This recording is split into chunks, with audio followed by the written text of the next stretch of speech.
And from Jaime Lannister, Robb teased, recalling the moniker bestowed upon his brother when they celebrated their victory at Whispering Wood.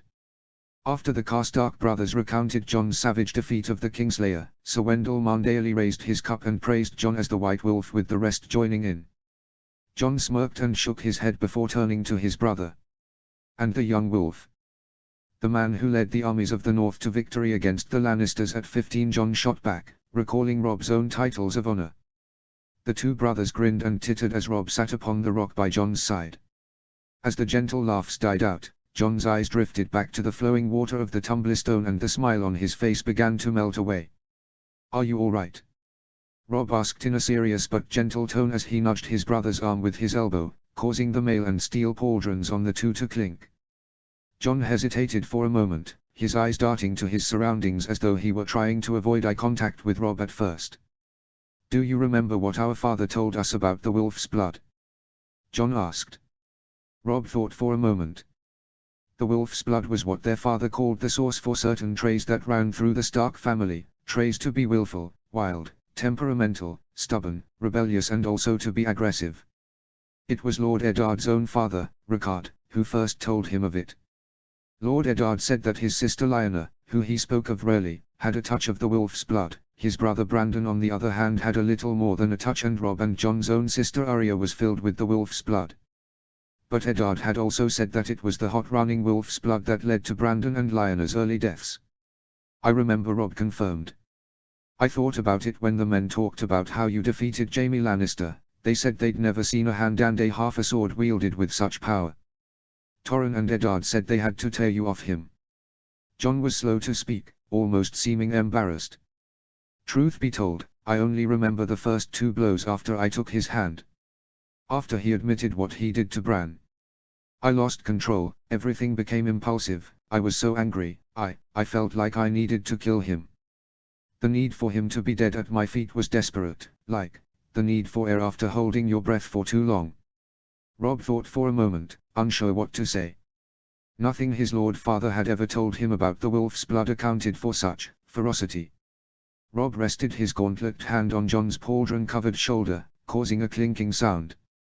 "The wolf's blood is a fickle thing, it affects us all in different ways," Robb said, not even quoting his father, just making it up and saying what he felt would comfort Jon at the time. Jon shook his head. "But that's just it didn't feel like a wolf, it was more than just something wild or filled with bloodlust. It felt like something bigger, stronger, infinitely more vicious, some kind of creature I can't put a name to. It was just burning inside me." Robb knew Jon was only speaking in metaphor based on the feelings within him, but it almost sounded like his brother had a dragon in him. "Well, whatever it was inside of you, I'm glad it came out. If it hadn't, then the Kingslayer would have killed you. I hope this newfound rage of yours serves us well in the coming battle," Robb stated, bringing Jon's eyes back from the water to his brother, and the two smiled. A short while later, as the day grew later, the company remounted their horses and rode on down the Tumblestone towards Riverrun. For the rest of the day they rode, and as the horizon behind them went pink with the setting sun, the trails of smoke from the Lannister camps could be seen in the distance. The army then moved slowly, trotting through the woodlands so as not to alert the Lannisters. Robb then called a halt to the mounted host in the dark of the forest. With the army immobile, Robb, Jon and the wargs in their cavalry delved into the minds of their wolves and dogs and sent them forward through the trees of the forest, prowling for any scouts that lay before them.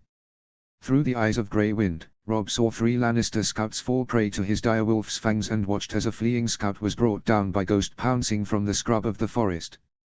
As the hour of the wolf approached, the army continued on, trotting slowly through the tree line, hidden in the dark as they had been when they ambushed the Kingslayer. The Lannister siege camp became visible through the edge of the tree line. Tents, banners of the Westerlands and campfires boxed in by a crude wall of palisades. Beyond, Robb could see siege towers, half-built and contained in scaffolding, and beyond was Riverrun. A 3-sided castle of red sandstone walls which rose sheer from the water. Its battlements were crenellated and had arrow loops, and its towers commanded the opposite shores. The Tully banner remained flying high upon the spires of the towers, only glimpses of red and blue visible in the dark of night from the torches along the towers and battlements. Within the castle, Robb's grandfather, Hoster, remained besieged while his son, Robb's uncle Ed Muir, was somewhere within the Lannister camp in front of them, chained up in some cage as the Kingslayer was in Robb's own camp. What came next was not a charge of horses upon the unsuspecting Lannisters as they slept, no great roar of men and thundering of horse hoofs. No, what came next was waiting. The hour of the wolf had not yet come to pass and the attack on the northern camp was yet to commence. Even then they would still have to wait. Wait for the western camp in front of them to notice the attack, wait for them to send their men across the river on rafts to drown in the Tumblestone or be cut down by the Blackfish and Uncle Benjen. Then and only then could they ride out and take the camp. This wait was 1,000 times more terrifying than the one at the Whispering Wood. When they took the Kingslayer they only had to wait for him to show up, but at the camps, every time sentry patrolled the outside of palisades Robb's heart began to race. Robb's army was so close, so easy to spot. His mind raced with all the possibilities. What if the torchlight from the camp glints on Robb's helm and a sentry sees? What if someone comes to get firewood or take a piss? For a moment Robb saw a sentry look directly at him and Robb thought he'd been seen, but the sentry continued to pan his head across the forest tree line, seeing only darkness. Eventually, the thundering hoofs and chants of war echoed out from across the Tumblestone. Robb could not see it from his angle, but he knew, the battle had commenced. The northern war horns howled and the Westerland's horns responded, calling for aid from the other camps. The western siege camp sprung to life, erupting with chatter and yelling and men running back and forth, shouting for their squires, grabbing their weapons and dressing in armor. It took a while for the men in the western camp to rally, but eventually, a host of mounted knights and charging men came flooding out of the camp and made for the Tumblestone at great speed. Robb saw them mount their rafts and a few fall off the edge, splashing into the water in the moonlight. As the rafts began to cross the water, they began to drift down the river, unable to challenge the force of the Tumblestone and passed beyond Robb's sight. Robb heard a few splashes in the water and some horses cry out, but just as expected, as the rafts went further down the river, bolts of orange flame launched from within Riverrun as the catapults unleashed upon the Lannister soldiers. Though Robb could not see, the cheers from the battlements of Riverrun suggested their barrages were successful. With half the men who had marched out of the western camp standing aimlessly and panicked on the bank of the Tumblestone, Robb surmised they were meant to be ferried when the rafts returned for them. Now was the time to attack. Robb lowered his visor down and drew his sword. His cavalry divided itself into two columns, one headed by Robb and the other headed by Jon. With his sword raised, Robb shouted on me, and cracked his reins, driving his horse forward with war cries echoing out from behind him. The two columns of armored horse rushed forward, splitting off and taking the camp from two separate entrances. The palisade-enclosed camp was without gates and open for the cavalry to ride through. Grey Wind bounded forth and bit into the first Lannister sentry to spot Robb's men as they rode forward. Robb charged into the Lannister encampment, the enemy soldiers running back and forth, some not even noticing the incoming attack. A half-dressed pikeman saw Robb and began to stumble back with his eyes wide, and with a long clean swing of his sword, Robb took the man's head, his first kill of the battle.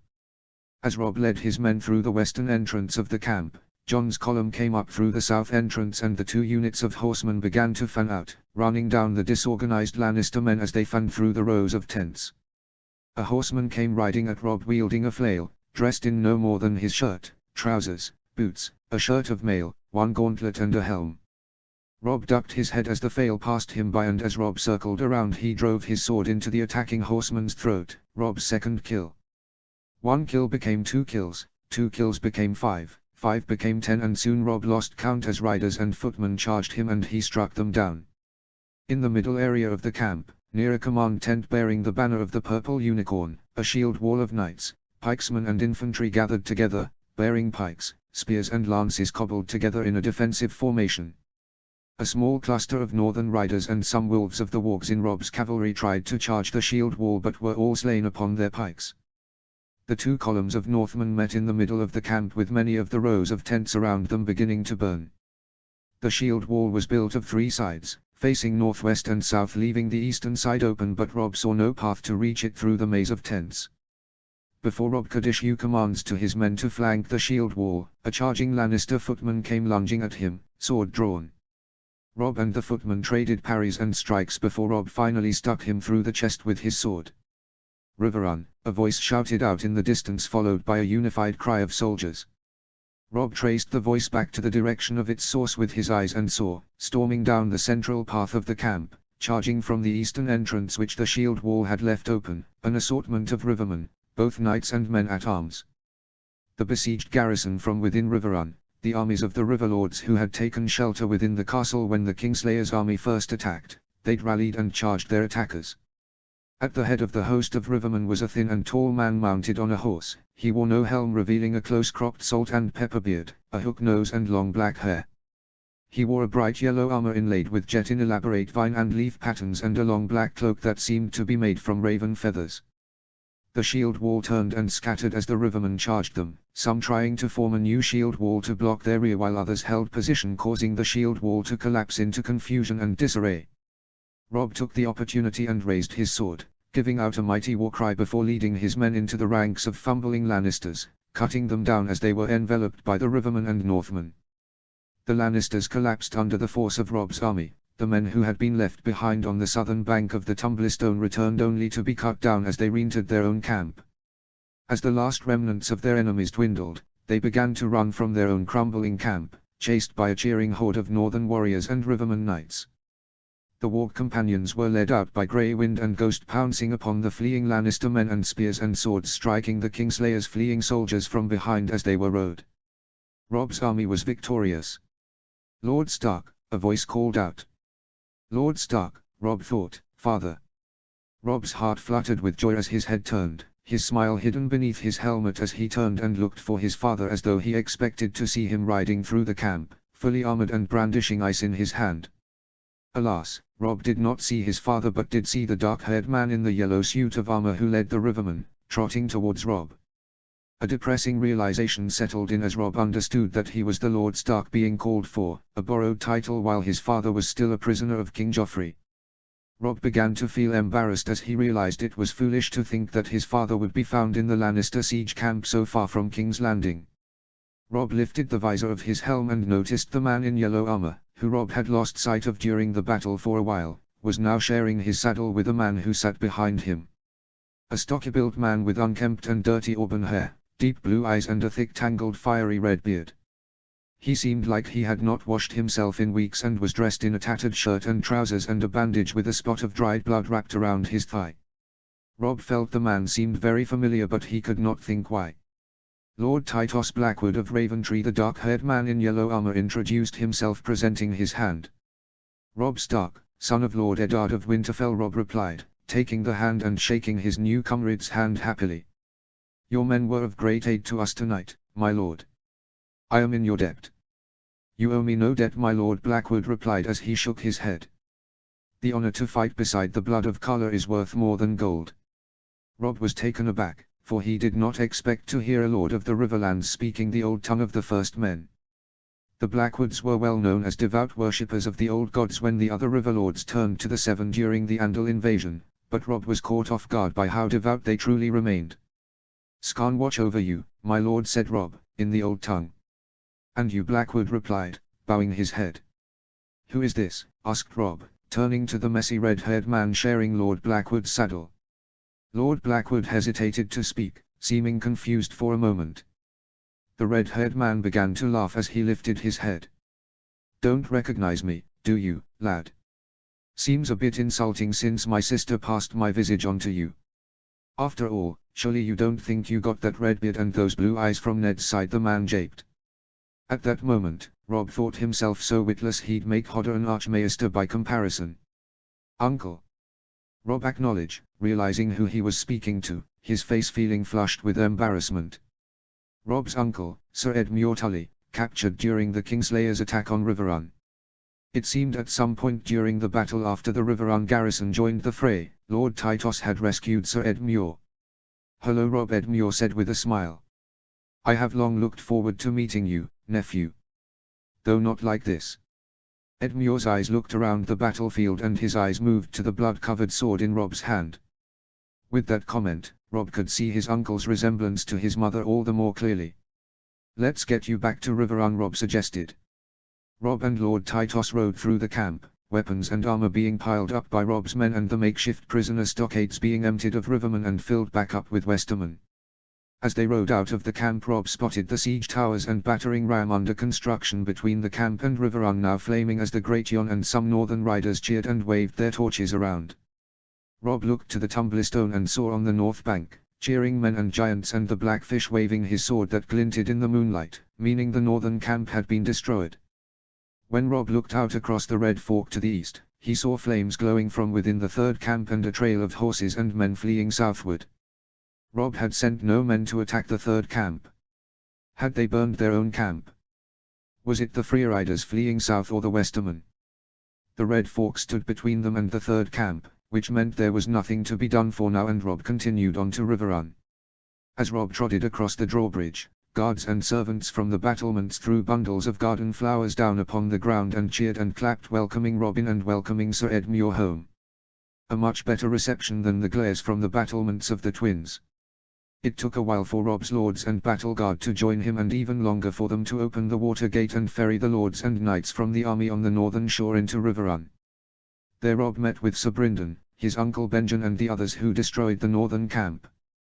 Brynden was caught off guard to see his uncle the Blackfish with Rob's company, but explained that he had joined them with a vanguard of Vale knights sent by his sister Lysa. Sir Edmure asked the Maester if he could see his father, but the Maester explained that Lord Hoster had expended himself watching the battle from the battlements of the gatehouse and was resting. The Maester wanted to escort Sir Edmure to his chambers and have his wounds checked, but Sir Edmure resisted. "There is only one medicine I require, Maester," Sir Edmure said boastfully. "Break out the ale. Drinks for all." With Sir Edmure's words, the Northerners, Rivermen and Vale Knights cheered aloud and celebrations of victory began. Rob walked among the gathered warriors who had stripped away their gloves and gauntlets and taken up cups, horns and goblets to drink from. With each face he saw, he felt reassured, knowing that each one he saw had not been slain in the battle felt like another victory Rob had won. The Great Yon was laughing and drinking with Galbart Glover and Mage Mormont. Lord Jason Mallister and Sir Eustace Hunter had joined Lord Tytos and Edmure. Ricard Carstark was talking with Blackfish and Benjen. The Freys were there and the other knights of the Vale. Rob then looked for his battle guard. Smalljan, Dacey, the Carstark brothers, Pewinfrey and Patrek Mallister were cheering as Oliver drank down a full horn of ale, only to vomit it up afterwards. Owen Norrie, Sir Donal Locke, Sir Wendell Marndaly, all alive and accounted for. Eventually, Rob found John and Theon, their hair damp with the sweat from beneath their helms and dried blood and dirt covered their armor. Relieved to see them alive, Rob called them both in and embraced them both. "How does your second victory feel?" asked Theon, full of energy and joy. "It feels we have a long way to go before we are truly victorious," Rob declared, trying to remain humble, despite his sense of pride in his actions. "Fuck that. You decimated the Kingslayer's entire army in 2 battles with barely any losses of your own," Theon declared. "Hail Robb Stark, the young wolf!" Theon shouted for all to hear, and a great roar of cheers echoed out as they all shouted the young wolf. Rob shook his head and laughed in embarrassment. Then the lords began to sing, old songs of war and battle, some in the northern tongue which the River Lords and Vale Knights only listened to, for they did not know them. Theon went to get 3 cups of ale and brought them back for Rob, John and him to share, and by the time he returned, the army had begun singing the Rains of Castamere, in poor and exaggerated pitch and purposefully out of tune, in mockery of the Lannisters. 2 victories don't make a war. "We still have much to do," Rob declared as Theon handed him a cup. "You're right, we do. But tonight, we drink," Theon declared, sipping from his cup and joining in with the song. With a smile on his face, John then sipped from his own cup, slung his arm over Theon's shoulder and joined in with the song. Finally, Rob relented, drank from his cup, joined John and Theon with his arm over Theon's shoulder, and the 3 sang the Rains of Castamere in the most poor, ill-timed and terribly tuned way imaginable. And now the rains weep o'er their halls with no one left to hear. A short while later, 2 Riverrun guards came to Rob with one of Rob's Northmen among them, a foot soldier Rob had not seen before. Lord Stark the Tully Guard beckoned him, once again using his father's title. "One of your men says he has an urgent message for you." Rob handed his cup to Theon and approached the foot soldier. "What do you have for me, warrior?" asked Rob, looking to the Northman. The Northman seemed both shy and sad and struggled to look at Rob. I was sent with some men to search Lord Andros Brax's tent at the western camp, my lord, and This message was on his desk. The northern warrior handed a scrolled-up piece of paper to Rob. "I'm sorry, my lord," he said and bowed his head solemnly. Rob's heart began to flutter and his eyebrows knitted as he unfurled the scroll. Rob's eyes traced along the lines of the page of paper, reading the words, and when he was done, a horrible feeling overcame Rob. He felt cold, the hairs on the back of his neck standing up, his stomach turned over, a lump in his throat grew like he was being strangled, and he could feel tears welling up behind his eyes. He clenched his jaw, his face scrunching up, and his hands began to shake. A lie, Rob thought to himself, a lie meant to dissuade me. It can't be true. Rob couldn't believe it, he wouldn't. It made no sense, Joffrey had no reason to. Why? Doing it would give him nothing, so why would he do something like that? It would spur his enemies forward and ruin any chance of peace. Even Joffrey is not that stupid. Rob wanted to make excuses, believe it wasn't true, but it was all in vain. Deep down he knew the letter was true, no matter how senseless the action was, how impossible it seemed. It was true. "Lord Stark," one of the Tully guards asked. "Are you all right, Lord Stark?"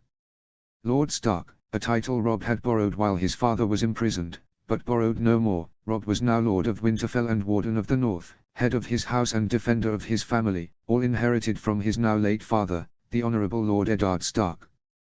Chapter 7, Parting at the Crossroads. Chapter text. "They have my son Tywin Lannister said." "They do, my lord." The messenger's voice was dulled by exhaustion. On the breast of his torn surcoat, the brindled boar of Cricker Hall was half obscured by dried blood. "One of your sons," Tyrion thought. He took a sip of wine and said not a word, thinking of Jaime. When he lifted his arm, pain shot through his elbow, reminding him of his own brief taste of battle. He loved his brother, but he would not have wanted to be with him in the Whispering Wood for all the gold in Casterly Rock. His lord father's assembled captains and bannermen had fallen very quiet as the courier told his tale. The only sound was the crackle and hiss of the log burning in the hearth at the end of the long, draughty common room. After the hardships of the long relentless drive south, the prospect of even a single night in an inn had cheered Tyrion mightily, though he rather wished it had not been this inn again, with all its memories. His father had set a grueling pace, and it had taken its toll. Men wounded in the battle kept up as best they could or were abandoned to fend for themselves. Every morning they left a few more by the roadside, men who went to sleep never to wake. Every afternoon a few more collapsed along the way. And every evening a few more deserted, stealing off into the dusk. Tyrion had been half tempted to go with them. He had been upstairs, enjoying the comfort of a featherbed and the warmth of Shay's body beside him, when his squire had woken him to say that a rider had arrived with dire news of Riverrun. So it had all been for nothing.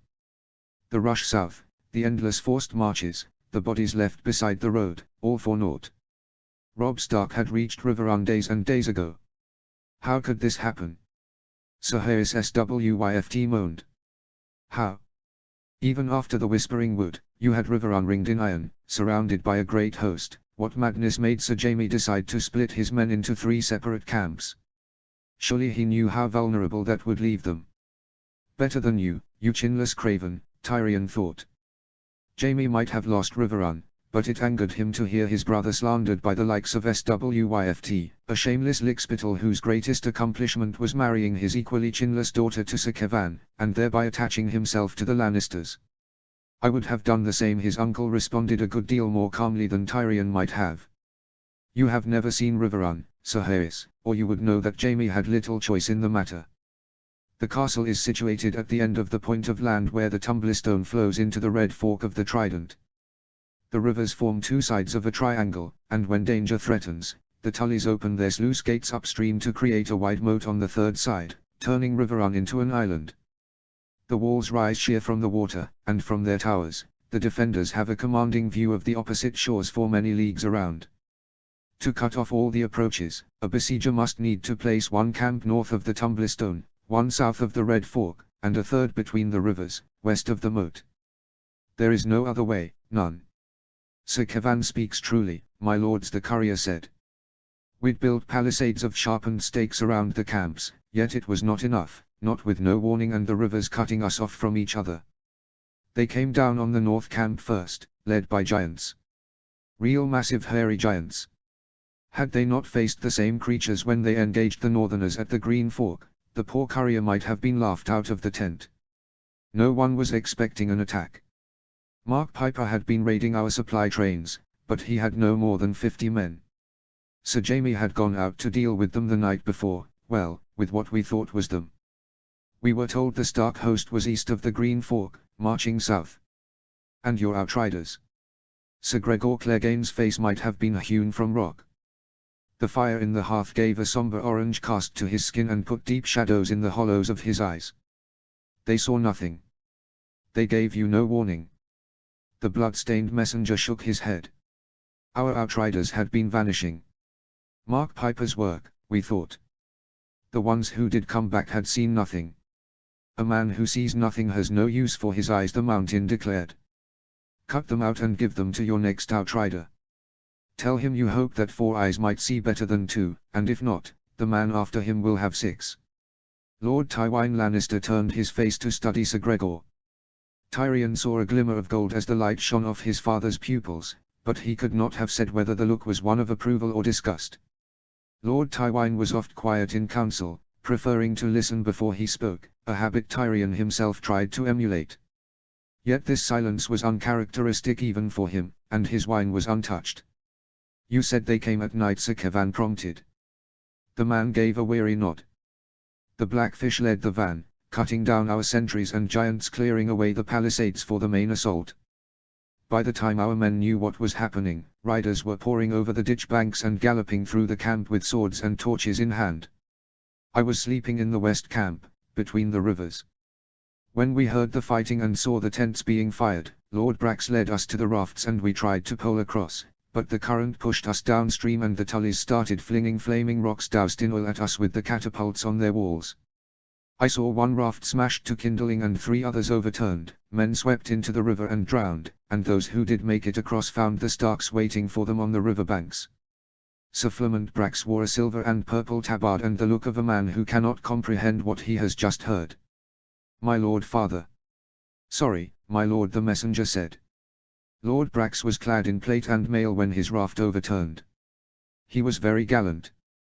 He was a fool, Tyrion thought, swirling his cup and staring down into the winy depths. Crossing a river at night on a crude raft, wearing armor, with an enemy waiting on the other side, if that was gallantry, he would take cowardice every time. He wondered if Lord Brax had felt especially gallant as the weight of his steel pulled him under the black water. The camp between the rivers was overrun as well, the messenger was saying. While we were trying to cross, more Starks swept in from the west, 2 columns of armored horse. I saw Lord Umber's giant in chains and the Mormont bear, but it was the boy who led them. He rode at the head of the first column and his father's bastard rode at the head of the second, with their monstrous wolves running at their sides, and lesser wolves and dogs were scattered among the rest of their columns. I wasn't there to see, but it's said the Stark boys' great beasts killed 12 men and ripped apart 20 horses between them. Our spearmen formed up a shield wall and held against their first charge, but when the Tullys saw them engaged, they opened the gates of Riverrun and Titus Blackwood led a sortie across the drawbridge and took them in the rear. God save us, Lord Lefford swore.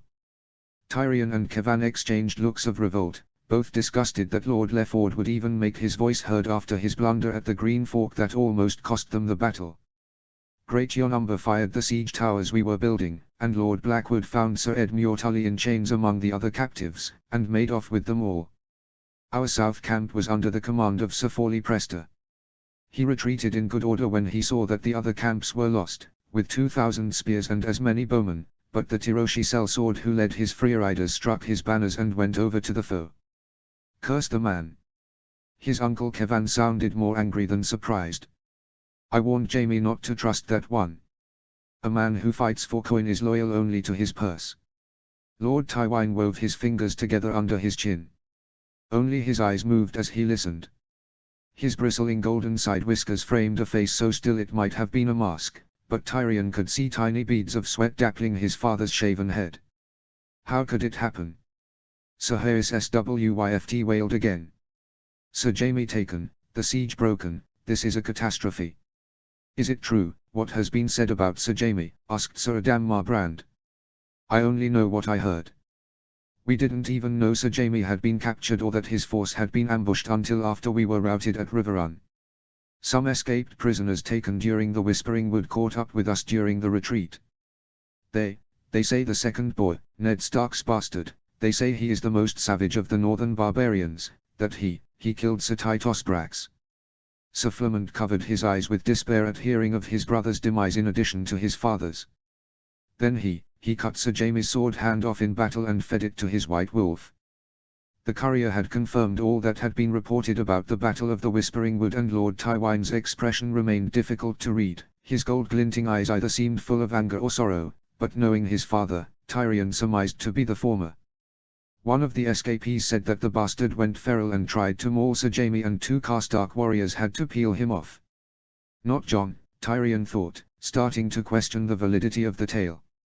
Jon had once demonstrated the ability to enter the mind of his direwolf during their travels, which Tyrion found fascinating, but for Jon to try and eat Jaime, ridiculous.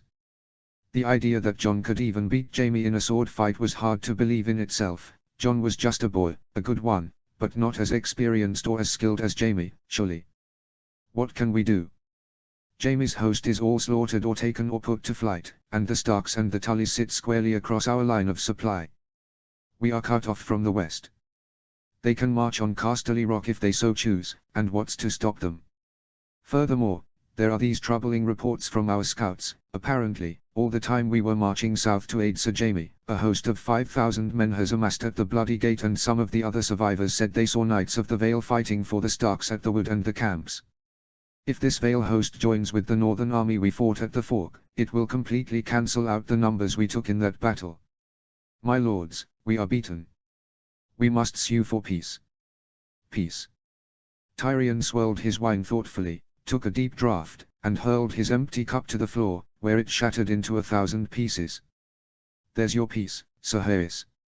My sweet nephew broke it for good and all when he decided to ornament the Red Keep with Lord Eddard's head.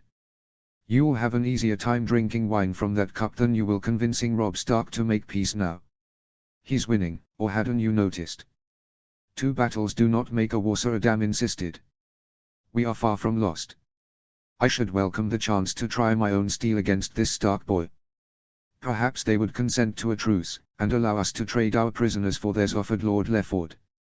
Unless they trade 3 for 1, we still come out light on those scales, Tyrion said acidly. And what are we to offer for my brother? Lord Eddard's rotting head. I had heard that Queen Cersei has the hand's daughters, Lefford said hopefully. If we give the lad his sisters back. Sir Adam snorted disdainfully. He would have to be an utter ass to trade Jaime Lannister's life for 2 girls, even if Sir Jaime has lost his sword hand. Then we must ransom Sir Jaime, whatever it costs, Lord Lefford said, trying to seem loyal, useful or wise in Tywin's eyes in a desperate ploy to redeem himself. Tyrion rolled his eyes. If the Starks feel the need for gold, they can melt down Jaime's armor. If we ask for a truce, they will think us weak, Sir Adam argued. We should march on them at once.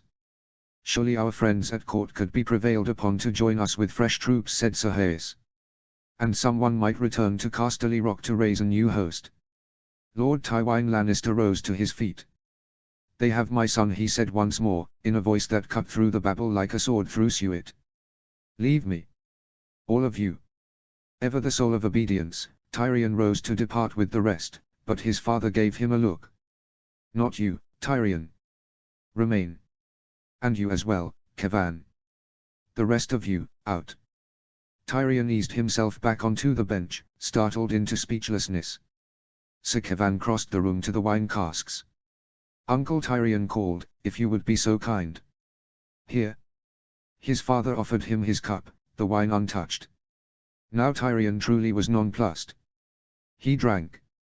Since the Battle of the Green Fork, Tywin had been something he had never been before, at least not to Tyrion. He had been decent.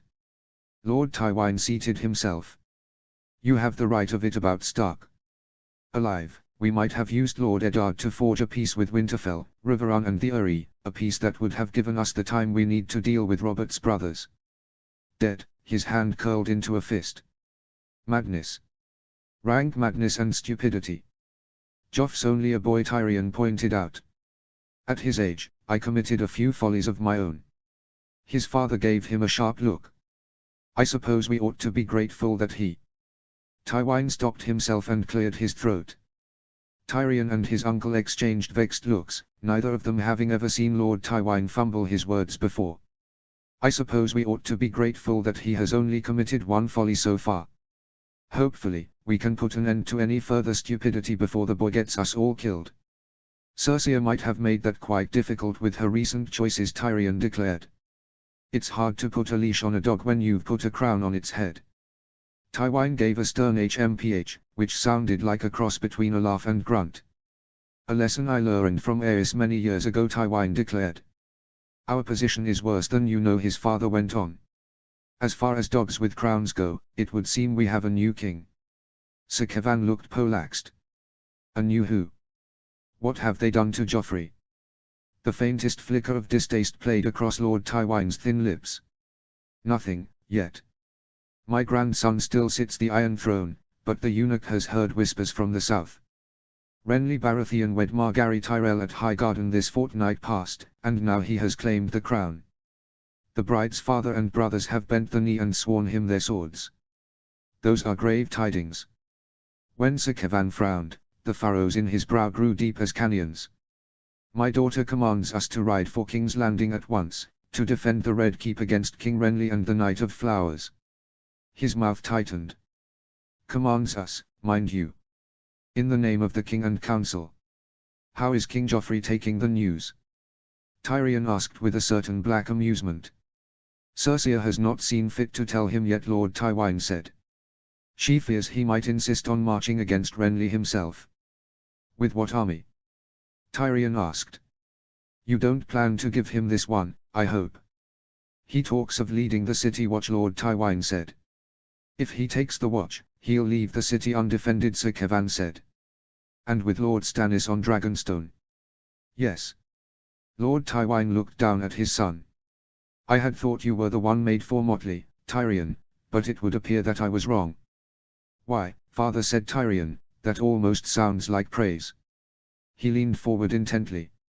What of Stannis? He's the elder, not Renly. How does he feel about his brother's claim? His father frowned. I have felt from the beginning that Stannis was a greater danger than all the others combined. Yet he does nothing. Oh, Varys hears his whispers.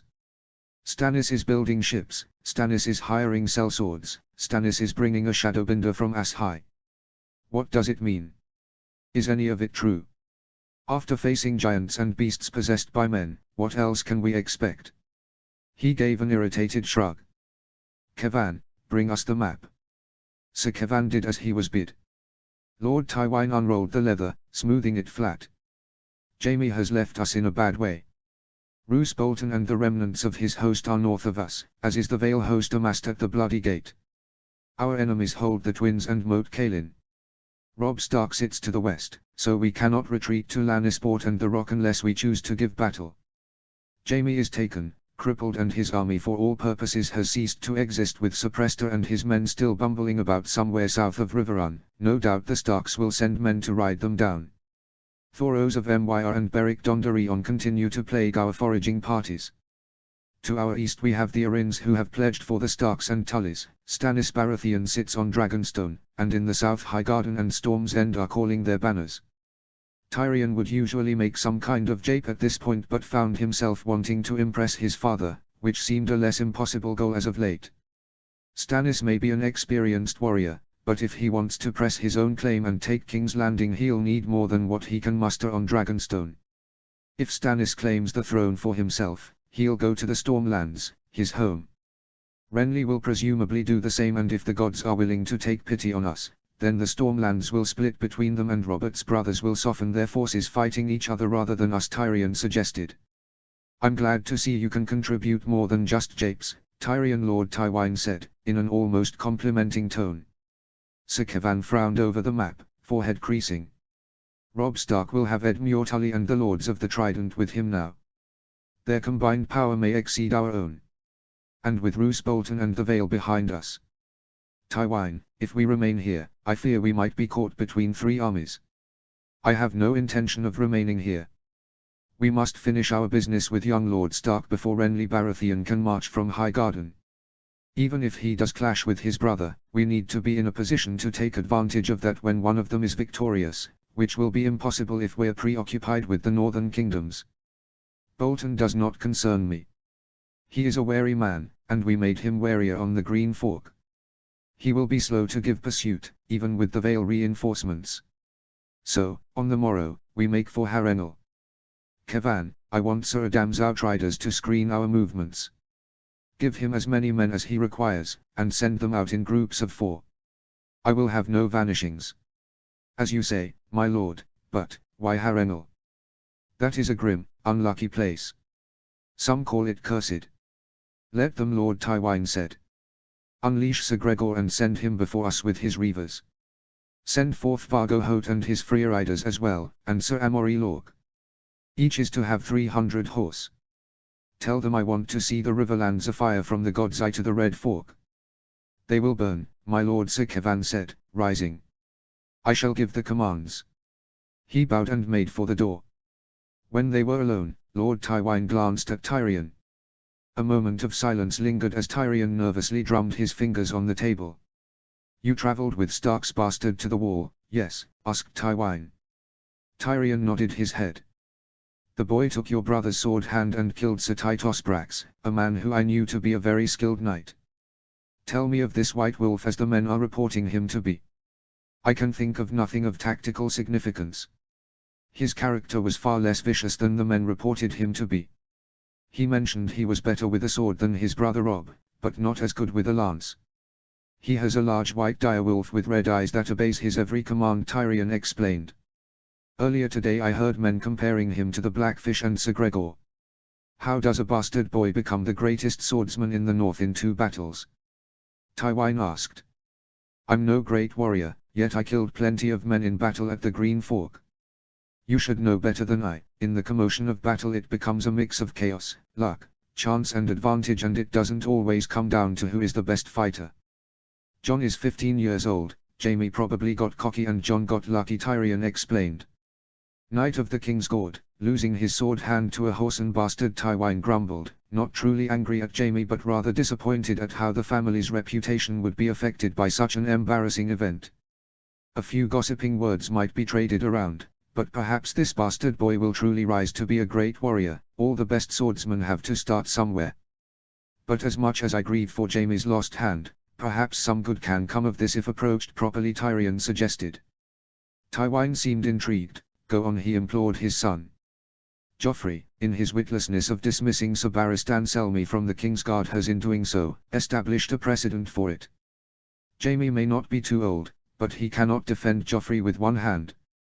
Perhaps this is what Jaime needs to set aside his white cloak with grace and take up a wife and his seat at Casterly Rock after you, Tyrion suggested.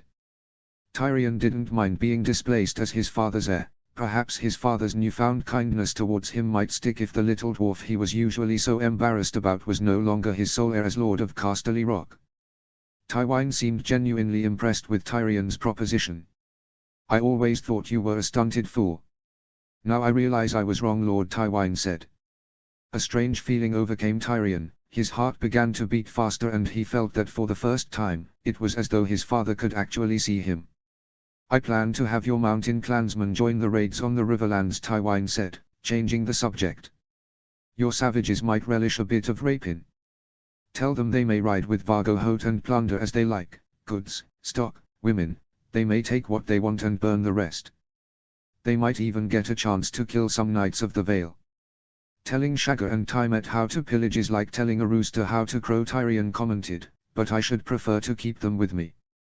Uncouth and unruly they might be, yet the wildlings were his, and he trusted them more than any of his father's men. He was not about to hand them over. Then you had best learn to control them. I will not have the city plundered. The city? Tyrion was lost. What city would that be? King's Landing. I am sending you to court. It was the last thing Tyrion Lannister would ever have anticipated, regardless of how well Tywine and Tyrion had been of late. He reached for his wine and considered for a moment as he sipped. And what am I to do there? Rule, his father said curtly. Tyrion hooted with laughter. My sweet sister might have a word or two to say about that. Let her say what she likes. Her son needs to be taken in hand before he ruins us all. I blame those jackanapes on the council, our friend Petter, the venerable Grand Maester, and that cockless wonder Lord Varys. What sort of counsel are they giving Joffrey when he lurches from one folly to the next? Whose notion was it to make this Janos Slynt a lord? The man's father was a butcher, and they grant him Harrenhal. Harrenhal, that was the seat of kings. Not that he will ever set foot inside it if I have a say. I am told he took a bloody spear for his sigil. A bloody cleaver would have been my choice. His father had not raised his voice, yet Tyrion could see the anger in the gold of his eyes. And dismissing Selmy, where was the sense in that? Yes, the man was old, but the name of Barristan the Bold still has meaning in the realm. He lent honor to any man he served. Can anyone say the same of the Hound?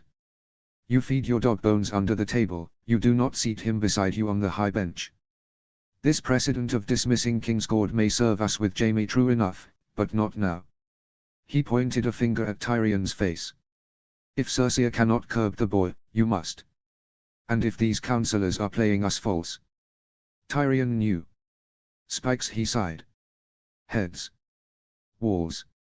I see you have taken a few lessons from me. More than you know, Father Tyrion answered quietly. He finished his wine and set the cup aside, thoughtful. He was more pleased than he cared to admit, but still, were the years his father spent resenting Tyrion washed away entirely when he saved his father at the Green Fork. Why me? He asked, cocking his head to one side. Why not my uncle? Why not Sir Adam or Sir Flamant or Lord Serret? Why not a bigger man? You are my son.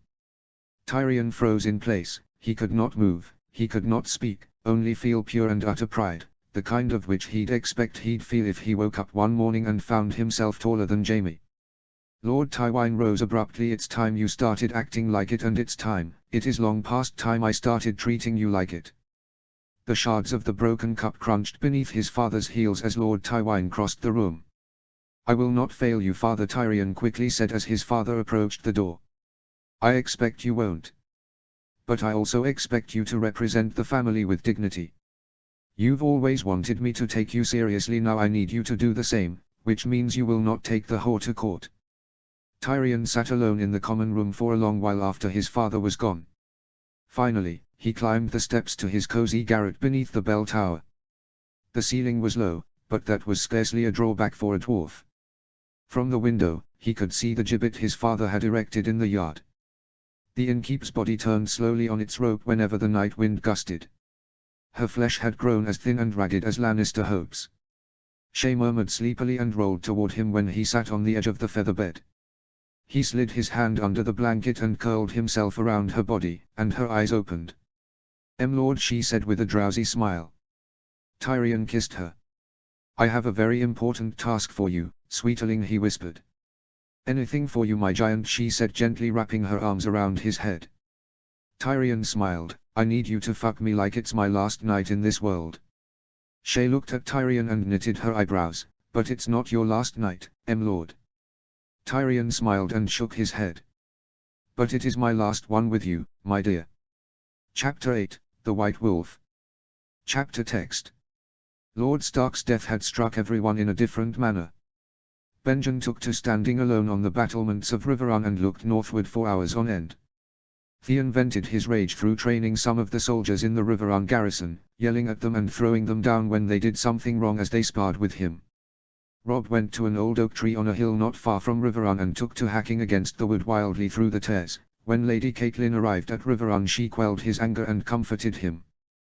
Jon went cold inside, cold and angry. He asked Robb to give him leave to hunt down the fleeing men from the Third Lannister camp across the Red Fork, something the Blackfish had also requested permission to do. Robb insisted they go together and take 200 men with them on horses. The Blackfish and Jon did not like one another but reluctantly agreed to Robb's commands. When they set out from Riverrun, the old grey-haired Blackfish coldly warned Jon, "Keep your distance from me, bastard, one slip of my sword and I might accidentally kill you." They found a sizable force of Sir Forley Prestus men, scattered in small fleeing groups, some miles apart from others. Some tried to fight, some tried to run, but Jon slew them all the same, hunting them like vermin. But Jon never struck a man who threw down his sword and begged for his life, for as angry as Jon was, he would not dishonor his father's memory by killing a surrendering man in his name. For almost a full day, they scoured the countryside for any fleeing Lannister soldiers, and there were plenty to be found. However many men the other riders killed, Jon killed more, even more than the Blackfish, and when they were all killed or captured, he'd ride off and seek out more, not caring if the others followed him or not. As the day progressed, something changed in Sir Bryndon's eyes as they continued their hunt. He seemed more curious about Jon than hateful and at times sorrowful, but Jon paid him little heed and focused on riding down his family's enemies. Jon went riding through a forest chasing a Lannister soldier. The Blackfish and the other riders fell behind, and Jon was set upon by 5 men who rushed him from the trees. His horse reared and Jon fell off. 2 blonde-haired men, probably both 17 years old, in plate armor with red cloaks, came out of the trees, joining the other 5. At first Jon thought he was seeing doubles, but he soon realized he was facing a pair of twins who bore a resemblance to the Kingslayer. "White Wolf," one of the blonde knights called out. "You'll pay for what you did to Sir Jaime, you bastard mutt. Your brothers and sisters will join you in the hells." Once again, Jon was come over with rage as he had been in the Whispering Wood. He roared and drew his sword, standing up and facing the 5 Lannister soldiers that attacked him. His movements all came together so fluidly, he barely had to think of them.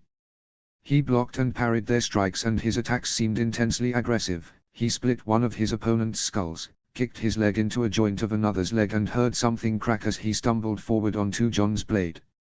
The next 2 came at him together. The first one's blade came down and Jon shoved it to the side, blocking the downward strike of his fellow. Jon then drove his sword through the face of the first attacker and whipped it out with speed, slicing the throat of the other. The 2 knights drew their own swords, and now Jon finally understood who they were. Lannisters. Jon growled bitterly. "I am Sir Leon, this is my brother Sir Luman. We may be lesser sons of the Lannisport branch, but we've come to avenge the mutilation of our kinsman, Sir Jaime." The 2 Lannister knights raised their swords, but then the thundering of hoofs behind Jon caught his attention. The Blackfish and a small handful of his riders followed as Ghost came bounding towards him. "Stay back!" Jon shouted angrily, and with his command, "Ghost," the Blackfish and the other riders stopped in their tracks. "They're mine," he declared, seething at the teeth. The 2 Lannister knights charged Jon and he fought them both. They fought well. Jon almost couldn't keep up with their combined strikes, but then thoughts of rage filled Jon's mind once again. In Jon's head, he could see so clearly, his father's head falling to the ground, that twat Joffrey laughing, Sansa and Arya in a cage, Bran falling from the tower. Jon's blood boiled and his rage was renewed as he struck at the 2 knights, the force of his blade almost too much for his enemies to bear. Eventually one of the 2 brothers dropped his sword. He put his hands out as though to plead for mercy, but before he could speak, Jon swiped his sword across his arms, taking both hands, and as the knight dropped to his knees screaming. Without hesitation Jon cleaved his head in half at the jaw, leaving his tongue hanging from the stump of his head. "Leon," the other knight shouted, his voice breaking into a yelp as he shouted his brother's name. The brother Luman had fallen to the ground and dropped his sword and began stumbling back, feeling the ground for it and trying to squirm away from Jon, but found himself backed up against a tree. Jon marched towards him with great strides as Joffrey's laughter and Bran's screams echoed from his mind. "No, no, no," the Lannister pleaded, but Jon would not listen. Jon lifted his sword above his head, holding it with both hands. He roared in rage and Luman screamed in horror, and the blade came down, spurting blood in Jon's face as the blade split his skull. Jon put his foot to Sir Luman's shoulder and wedged his blade free, and then brought it down again on Sir Luman's head, causing another spurt of blood to cover him, and repeated once again. But by the 3rd time he wedged his blade free like an axe in a stump. Sir Luman's slumped down body keeled over from against the tree and onto the forest floor, his head an open mangled crater with blood pooling out of it. Jon let out long deep breaths, scowling at the body of the Lannister he had killed, still filled with rage. Jon then heard a twig break and turned his head and saw the last Lannister soldier, the one he'd chased into the woods, the one who'd led him into the trap, a young man, maybe 15 years old, the same as Jon. Jon took 2 steps forward, scowling with flared nostrils at the man, and then Jon let out a loud battle cry of rage that sent the man running through the woods in fear. Jon prepared to chase him down, but as his feet began to move he heard the Blackfish's voice. "Let him go." Jon turned to the Blackfish as though he'd gone mad. "What are you doing?" asked Jon as he marched towards Sir Brynden, seated atop his horse. "Trust me, lad. The stories that boy will tell after what he saw you do. It will rout Lannisters faster than an army of giants." Strange words from the man who had warned Jon against building a name for himself, because of the way it would affect Lady Catelyn's reputation. Jon calmed himself, though was still angry, not at the Blackfish, but about everything else. Jon turned his sword over in his hand and carried the blood-soaked blade with the pommel facing forward. Jon meant to walk back to the rest of the riders who were guarding the captured prisoners, but the hand of the Blackfish reached out, offering him a place on the back of his saddle. Jon thought it strange, given Sir Brynden had been nothing but cold and slightly threatening to Jon since they met, treating him as Catelyn did, as the source of all disrespect towards his niece. Jon hesitated for a moment, but took the Blackfish's hand and climbed atop his horse, seating himself behind Sir Brynden. They rode back to the rest of the Outriders who had corralled together roughly 30 Lannister men. They took a break for a bit and Jon took the time to sit in the grass and wipe the blood from his sword, letting the Lannister men see him as he did it, putting fear into any who wished to run. Sir Forley Prester and the rest of his men were still unseen, but less than a third of what had escaped the Battle of the Camps remained. The Blackfish came and sat by Jon's side. "Those 2 knights you slew, Lannisters, yes?" the Blackfish inquired. "Sir Leon and Suleiman from Lannisport."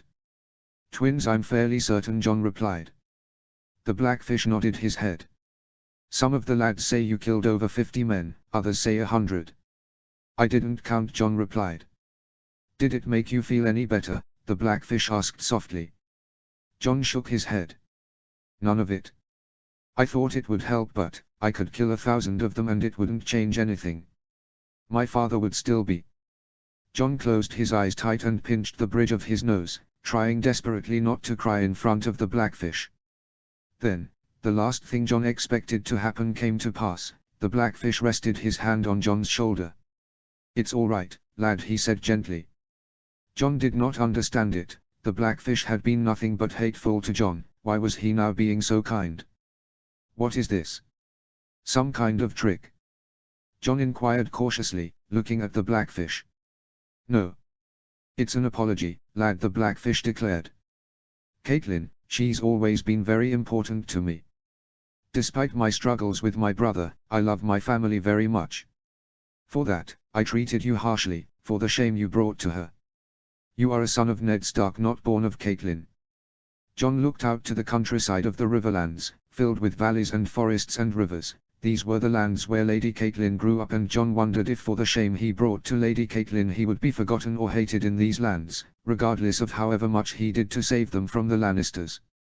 "When Robb commanded us to ride out together, I was displeased about it." Something Jon needed no convincing of from the Blackfish's demeanor and comments since they left Riverrun. "But seeing what you did, seeing that rage, so personal, I suppose I realized, you're not just another woman's son, you're Ned's son too, you're Robb's brother, you're a brother to all of them. You're a lad who lost his father and was angry. You're a boy trying to protect his brother and save his sisters. Yet all I did was blame you for being born to a woman you didn't even know." Jon turned from the countryside and looked once again at the Blackfish. "I'm sorry I judged you solely on the circumstances of your birth. That was unworthy of me." Jon shook his head gently. "You don't need to apologize. Lady Catelyn and I have never seen eye to eye, but she loves the people I cherish most in this world. I feel no ill will towards you for caring for her honor," Sir Brynden, Jon explained, speaking softly. Sir Brynden then reached out his hand and shook Jon's, and the two held their grip for a moment of mutual respect. After the moment passed, Sir Brynden stood up. "Come on then. We need to get these prisoners back to Riverrun. We took a palfrey from one of the knights we slew, you can ride it on the journey back," Sir Brynden declared. Jon sat for a moment and looked at the Blackfish, now perceiving the man in a new respect. "You coming, White Wolf?" he asked. Jon smirked. "On your lead, Blackfish," he replied as he rose to his feet. The 200 riders escorted the captured Lannister men back to Riverrun at a slow trot, taking them almost a day and a half to return to Riverrun. Luckily they had not made it that far in their fumbled retreat south. The Lannister camp out the front of Riverrun had been replaced with a Stark camp twice the size of the Lannister one and growing with banners of other Riverlords joining their ranks. Jon saw the banners of Bracken, Piper, Vance, Daery and a few others now mixed in with the banners of the Northmen and the other Riverlords and Vale Knights that had joined their host. The giants were carrying the charred logs of the destroyed siege equipment away from camp to make room for more tents. The Blackfish and the White Wolf were met with cheers and applause as the Northerners took the captured Westermen into custody. Jon and Sir Brynden returned to the castle where Daisy Mormont found them and called Jon over. Jon quickly shook the Blackfish's hand and left him. "Is everything all right, Daisy?" Jon asked as he approached the Mormont spearwife. "My uncle Lord Gia wishes to speak with you," she explained and led Jon up the stairs. The old bear. Jon had not seen him since he glanced at him laying in his cot at the camp, bandaged from his fight with the Kingslayer at the Whispering Wood. Daisy led Jon up the stairs to a chamber that had been lent to the old bear while he healed. Jon found Lord Gia Mormont sitting at a desk, the bandages removed but a deep cut stitched closed on his face and his hand was still wrapped in white cloth bandages. Perched on the top of a dresser behind Lord Mormont was a black raven, that squawked. Gia glanced up at Jon and Daisy. "Thank you, Daisy," the old bear said softly, as she came to her uncle's side. "Now, I think I would talk to the lad alone, dear," he said, taking his niece's hand. Daisy smiled and pecked a kiss on her uncle's cheek and gave Jon a nod that said, "You'll be fine," as she walked out. The door closed behind Daisy, and Jon, still messy, dressed in armor and covered in dried blood from the past few days of hunting fleeing Lannisters, stood before Lord Mormont in silence. "Your father was the most honorable man I ever met. I first knew him when he was your age when I visited your grandfather, Rickard, at Winterfell," the old bear explained. "Are you well, Snow?" Lord Mormont asked. "Well," his raven squawked. "Well, I am, my lord," Jon lied, loudly as if that could make it true. "And you?" Mormont frowned. "An Andal twat in a ridiculous suit of armor, whose only known accomplishment has been stabbing an old madman in the back, almost killed me on the field of battle. How well could I be?" He scratched under his chin. "You do not look well." "Not my blood," Jon declared, realizing what Lord Mormont was looking at. Jon had wiped his face clean of the Lannisters' blood, but some had dried on his neck and his armor and a bit on his brow that he had missed. "Corn," the raven was crying. "Corn, corn." "Oh, be quiet," the old bear told it. "Snow, let me see your sword." Jon hesitated for a moment, confused by the old bear's request, but Jon drew the blade and held it out for the old bear to see. Lord Mormont nodded his head. "It's a fine blade." "Are you attached to it?" he asked. Jon struggled to answer the question at first. "It's a good sword, I take care of it, keep it sharp, I am familiar with the weight and the shape, but there's nothing sentimental about it," Jon admitted. "Good." Lord Mormont then lifted something in his hand that remained below the desk and laid down, a large sword in a black metal scabbard banded with silver. "Here. Take this." The raven flapped down and landed on the table, strutting toward the sword, head cocked curiously. Jon hesitated. He had no inkling what this meant. "My lord." Using it to make a dent in the Kingslayer's face banged it up fairly bad. The silver pommel was all but shattered, the left half of the crossguard snapped off and the grip was splintered and torn. "Well, dry leather and old wood, what could you expect? Take it." Jon now realized the sword was the same hand and a half a sword he used to fight Sir Jaime and take his hand. The one he took up from Lord Mormont after he fell. "Take it," echoed his raven, preening. "Take it, take it." Jon gently lay his own steel sword on the table and picked up the larger sword Lord Mormont had laid out. Carefully he pulled it from its scabbard and raised it level with his eyes. The pommel was a hunk of pale stone weighted with lead to balance the long blade. It had been carved into the likeness of a snarling wolf's head, with chips of garnet set into the eyes. The grip was virgin leather, soft and black, as yet unstained by sweat or blood. The blade itself was a good half-foot longer than those Jon was used to, tapered to thrust as well as slash, with 3 fullers deeply incised in the metal. Despite being a hand and a halfer, the wolf sword actually seemed lighter than the blades he had wielded before. Jon first noticed how light the blade was when he wielded it against Sir Jaime, but he thought it was just rage and excitement making it feel so light. When John turned it sideways, he could see the ripples in the dark steel where the metal had been folded back on itself again and again. "This is Valyrian steel, my lord," he said wonderingly. His father had let him handle ice often enough, he knew the look, the feel. "It is," the old bear told him. "It was my father's sword, and his father's before him. The Mormonts have carried it for 5 centuries. I wielded it in my day and passed it on to my son when he went to Pike to fight with Lord Stark and King Robert. He wasn't the lord, but he was a young man, it was his turn to wield the blade. He is giving me his son's sword." John could scarcely believe it. The blade was exquisitely balanced. The edges glimmered faintly as they kissed the light. "Your son." "My son brought dishonor to House Mormont, but at least he had the grace to leave the sword behind when he fled. The bear of House Mormont traces back to ancient legends of our ancestors being the chosen warriors of the war god Skarn. The bear was the symbol of Skarn, just as the direwolf was the symbol of the god Kala, the ancient ancestor of the Stark bloodline. For 5 centuries, we Mormonts have sworn our oaths and our honor and our glory to Skarn upon that blade. When my son used that blade to disarm and capture poachers whom he sold to slavers, he broke our hearts, profaned our name and spat in the eyes of Skarn. For what Jorah did, Skarn has rescinded our right to claim the sword and cursed it. I could have made worm food of that gilded Lannister shitling if the blade favored me. This is a mighty gift, my lord." "But I can't accept it," John protested. "You can and you will. But your sister and your niece, they are the rightful inheritors of the blade." The old bear snorted. "Good luck trying to get my sister or any of my nieces to carry it. Curse or no, it's a mark of shame for a Mormont now. I thought if I wielded the blade honorably in battle, I might redeem our right to wield it, but Skarn will not allow it. Kala on the other hand, seems to have bestowed his favor on the blade and now one of his progeny has won great glory with it." John glanced back down at the blade, examining its beauty. The original pommel was a bear's head, silver, yet so worn its features were all but indistinguishable. "For you, I thought a white wolf more apt. One of Riverrun's craftsmen fashioned the pommel." When John had been Bran's age, he had dreamed of doing great deeds, as boys always did.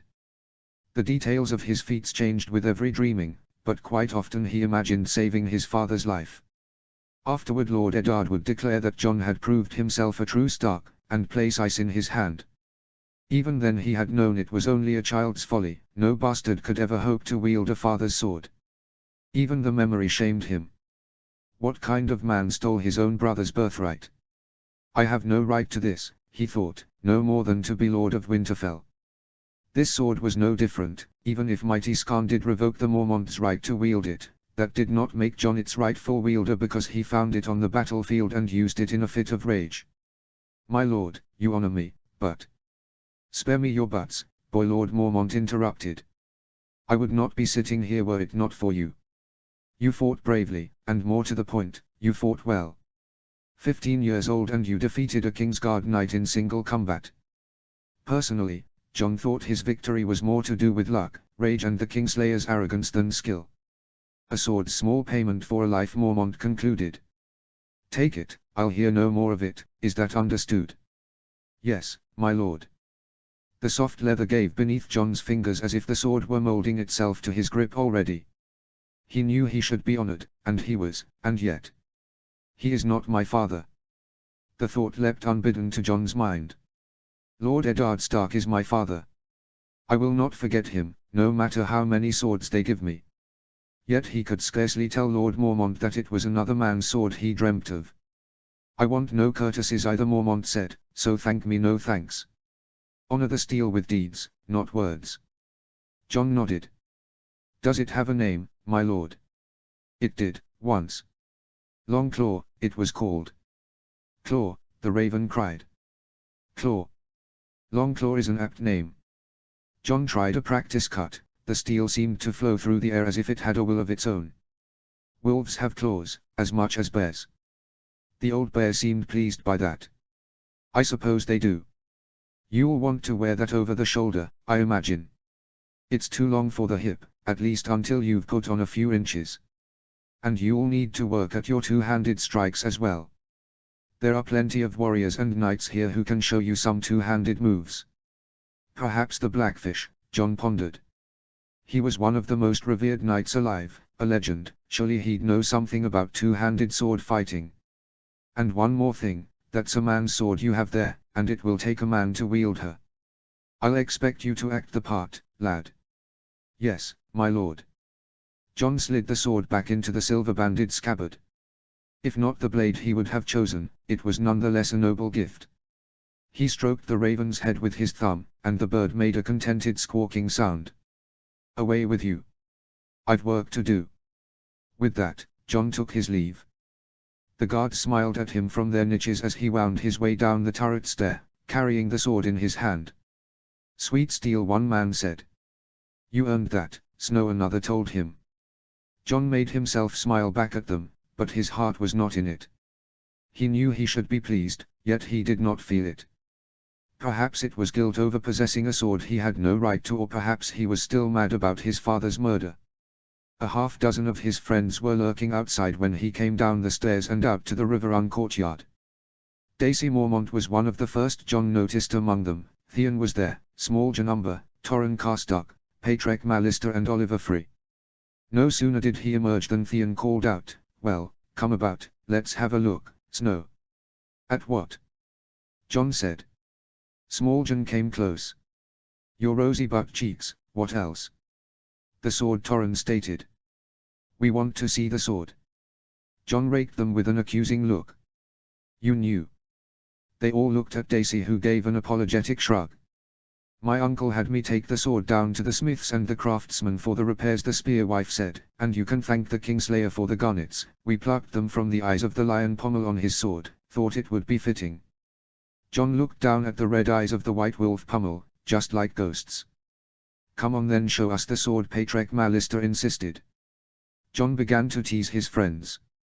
"You know, the Blackfish and I just returned from hunting fleeing Lannisters. I haven't had a proper meal or cleaned in days, maybe later." "Oh, shut up and show us the damn sword," Theon demanded. "The sword," Oliver insisted. The others took up the chant. "The sword, the sword, the sword."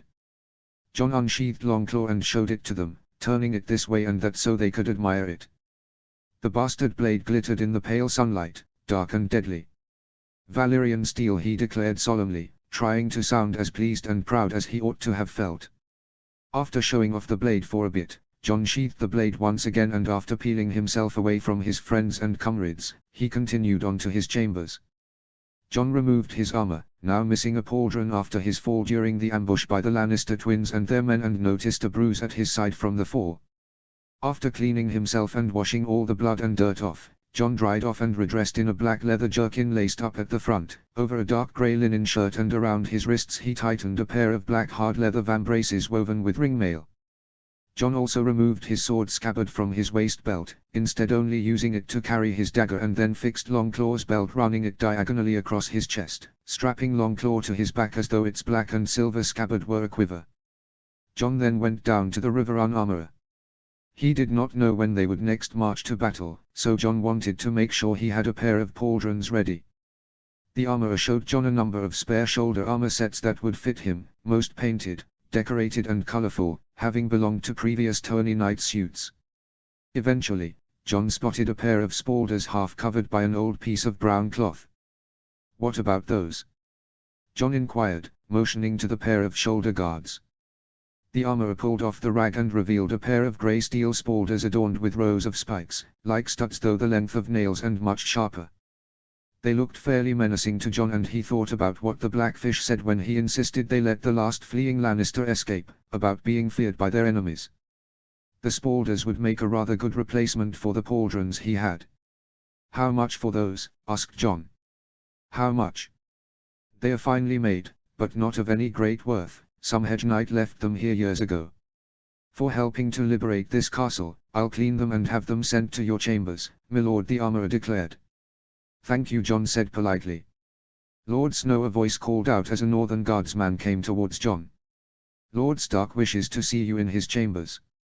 John nodded and followed the guard through the halls of Riverrun. Robb had been given a room on the upper floors of the castle. 2 Northmen stood guard out the front, armed with spears and shields. As John approached, they pushed the double doors open and John entered the chamber alone. Rob was standing over a long table draped with a map and decorated with markers placed all around it. When Rob saw Jon, he left the table and embraced his brother. They had only been apart a few days while Jon was out hunting Lannisters with the Blackfish, but perhaps the embrace was more for the pain they both felt at their father's death. "The Blackfish was here earlier, he says you fought gallantly," Rob declared. "As did he," Jon assured his brother.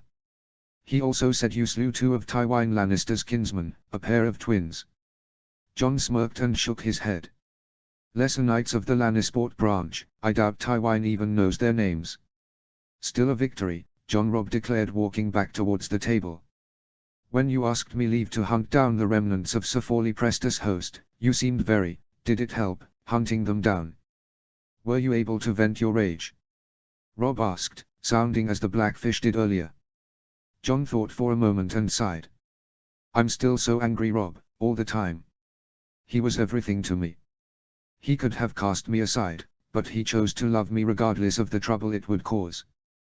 The reason I have everything in my life, the reason I have you, Bran, Rickon and the girls, he kept me. I don't think I'll truly be alright until Sansa and Arya are safe and Joffrey's dead at my feet." Rob nodded his head. "We'll save them. We'll kill Joffrey and Tywin and anyone else who gets in our way. I promise you, brother." The confidence Rob showed, the sternness as he looked at Jon, it reminded him of their father. A tear escaped Jon and rolled down his cheek and he quickly wiped it away, embarrassed to be seen weeping. They were soldiers now, they weren't meant to weep. "I'm sorry, I miss him so much," Jon croaked. "Me too," Rob said gently, his breath shaky, and only then did Jon realize that Rob's eyes were red with tears as well. Rob's tears comforted Jon and reminded him that he was not alone. Rob sniffled and wiped his eyes, then cleared his throat. I see Lord Mormont gave you your new sword." Rob motioned to Longclaw mounted on Jon's back. Jon smirked. "Daisy told you." "Daisy told everyone." Jon drew the sword from the scabbard on his back and presented it to his brother. "Valyrian steel, just like ice," Rob admired as he took the sword into his hands. "Jealous?" Jon teased, finally seeming to feel proud to wield the sword. Something about Rob's approval seemed to settle the discomfort in Jon. "I'll have my own Valyrian steel soon enough, once we liberate our father's sword from the Lannisters and take Joffrey's head with it," Rob declared, handing Longclaw back to Jon. "I have something to show you," Rob explained, leading Jon over to a desk table, separate from the long table which was covered by the map. Rob took a rolled-up bolt of white cloth and unfurled it, laying it out upon the desk. A banner meant to be mounted on a pike to be carried into battle or fly on the spire of a castle or a tent. The white banner was a Stark sigil, though a personalized coat of arms, rather than a running grey direwolf, on an ice-white field, which was the standard Stark crest. This one was the direwolf's head erased on the ice-white banner. Up until now, Jon had only ever seen the personalized coat of arms upon Rob's shield. "You've made your personal arms into a banner?" asked Jon.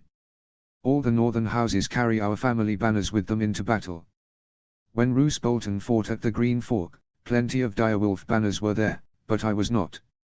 I want my men to know when I am on the field and see my personal banner in battle alongside all the rest." Jon scratched his chin and thought.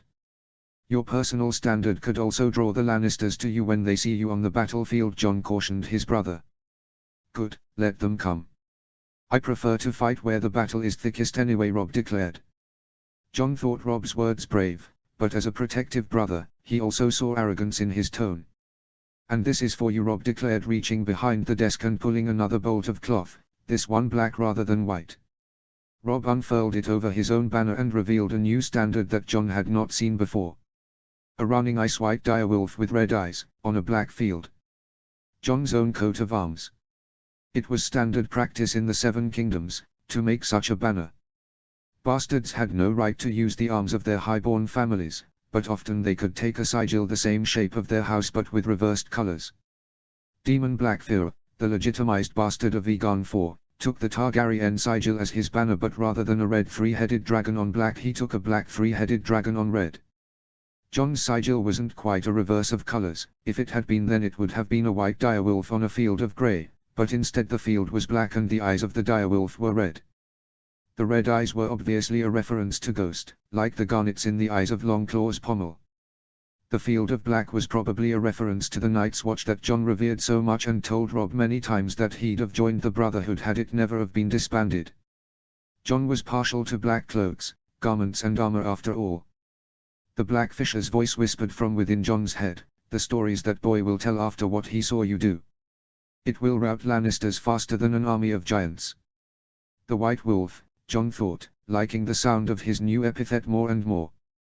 Jon now found himself thinking of Longclaw and wondering how many Lannisters would run from or be slain by the White Wolf in the coming battles of a war that was only just beginning. Chapter 9, An Unexpected Savior. Chapter Text. Arya sat on a cushion placed on the seat of the bay window of the galley ship she was on, swaddled in a blanket from the bed in the middle of the chamber, watching as the waves of the narrow sea crashed around the ship. She had remained on the ship for weeks, anchored beyond the port outside King's Landing before they finally set sail. Where to, she could not say. Two men in cloaks snatched her out of the crowd when she tried to get to her father outside the September of Baelor. She pushed through the crowd to get to him before Sir Eileen could bring ice down on him. One of the hooded men told her to look away and that she wouldn't want to see it. They dragged her out of the crowd, but not before Arya saw Sansa faint and saw a man hold her father's head high as the crowd cheered. Arya went numb after that and her mind was trapped in her own horror as the two men dragged her away. After they pulled her to an empty dark alleyway with all noise drowned out by the cheering crowd at the September, did Arya finally reclaim her senses. She immediately fought back, trying to attack the two men and reach for her sword, but they caught her arms. They took her needle, given to her by Jon, they bound her hands, gagged her and put a sack over her head, then picked her up, carried her somewhere, set her down and wrapped her in something, a carpet maybe. One of them carried her over their shoulder through the streets of King's Landing. At some point, she was put down and she felt the swaying side to side, probably a small rowboat they used to get her to the ship. At first, Arya thought them rapers, and when they brought her on board and unwrapped her, the bed in the chamber of the galley she was in did not dissuade her fears. She tried to attack them but they locked her in the chamber. Arya kicked and banged against the door, screaming every curse word she knew in the common tongue and the old tongue. She was brought food. At first she threw it at them when they presented it, but eventually, she started accepting the food when she was hungry. Arya made demands every time they brought her food, asking who they were, why she was there, what they had done with her sword, needle. It mattered not, for they never answered. Over the next few weeks, she watched ships sail past the narrow sea to occupy her mind and watched ships come and go from King's Landing. Every night before going to bed, Arya prayed to the gods to wake to find King's Landing burning. When she dreamed she was with Nymeria, their walk bond was unbroken. She used it to lead Nymeria further north as she had been doing when she slept ever since they were separated on the King's Road, yet often both Arya and Nymeria would end up going the wrong way. Weeks later Adinji came to the ship with a mysterious hooded man she had not seen before, and they took to the high seas and had been sailing all day since then. Arya heard footsteps outside her door, too early for dinner to be delivered to her.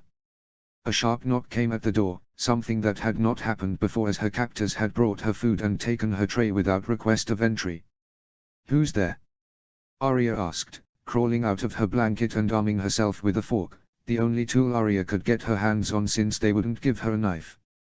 The door creaked open and a slender man entered, dressed in the same hooded cloak as the one the mysterious figure arrived in, though now his hood was down and Arya knew who he was. "You," she said, disbelieving as she lowered her arm. Standing before Arya, was a man with sharp features, a small pointed beard on his chin, and dark hair with threads of grey running through it. He had laughing grey-green eyes like a cat, and clasping his black hooded cloak closed was a silver brooch shaped like a mockingbird. His right name was Petyr Baelish, but everyone called him Littlefinger. Arya had met him at the hands tourney. He was very fond of Sansa and told them how close he was with their mother when he was a boy. Arya had always thought he'd looked funny and strange. Arya understood his job. He was the master of coin, the money person for the king, which made him Joffrey's money person now. Arya didn't see him among the nobles at her father's execution, but perhaps she wasn't looking hard enough. "It is good to see you after such troubling times, Arya." Littlefinger tried to approach her, but she held her fork aloft like a dagger, which made Littlefinger smirk. "I come unarmed," Littlefinger declared, presenting his hands raised.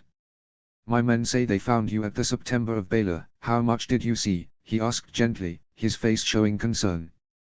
I saw your king kill my father," Arya declared. "Joffrey is no king of mine. He is my enemy. That is why instead of selling you to him, we are making for the Vale," dear girl Littlefinger declared. "The Vale?" Arya repeated, confused. "We are aboard the Merling King, a Braavos trading galley I've hired. After we make port at Gulltown, first we stop at the Eyrie, to see your aunt, Lysa, and your cousin Lord Robert. After that we'll take an honor guard and travel from the Bloody Gate to the Twins. From there we ride south to Riverrun. With any luck, we'll make it there before your brother marches." Nothing Arya was hearing made any sense. "Rob in Riverrun? Going to the Vale? What are you talking about? Is this a trick?" asked Arya. "No trick, I promise. Why should I believe you?" Littlefinger smiled. "Your mother and her family were the closest thing I ever had to a true family growing up. They mean the world to me and I love them. All I have done is for them," Littlefinger declared in his gentle yet strange tone. "And what have you done?" asked Arya. Littlefinger took a deep breath and sat down on a stool in front of Arya's bed, and Arya took a seat on the edge of the bed, facing Littlefinger. "It's a long story and I will try to explain it as best I can," Littlefinger declared.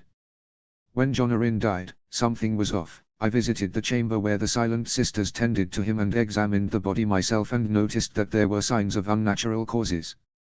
Jon Arryn was poisoned. I am no maester, but I have picked up some exotic skills over the years.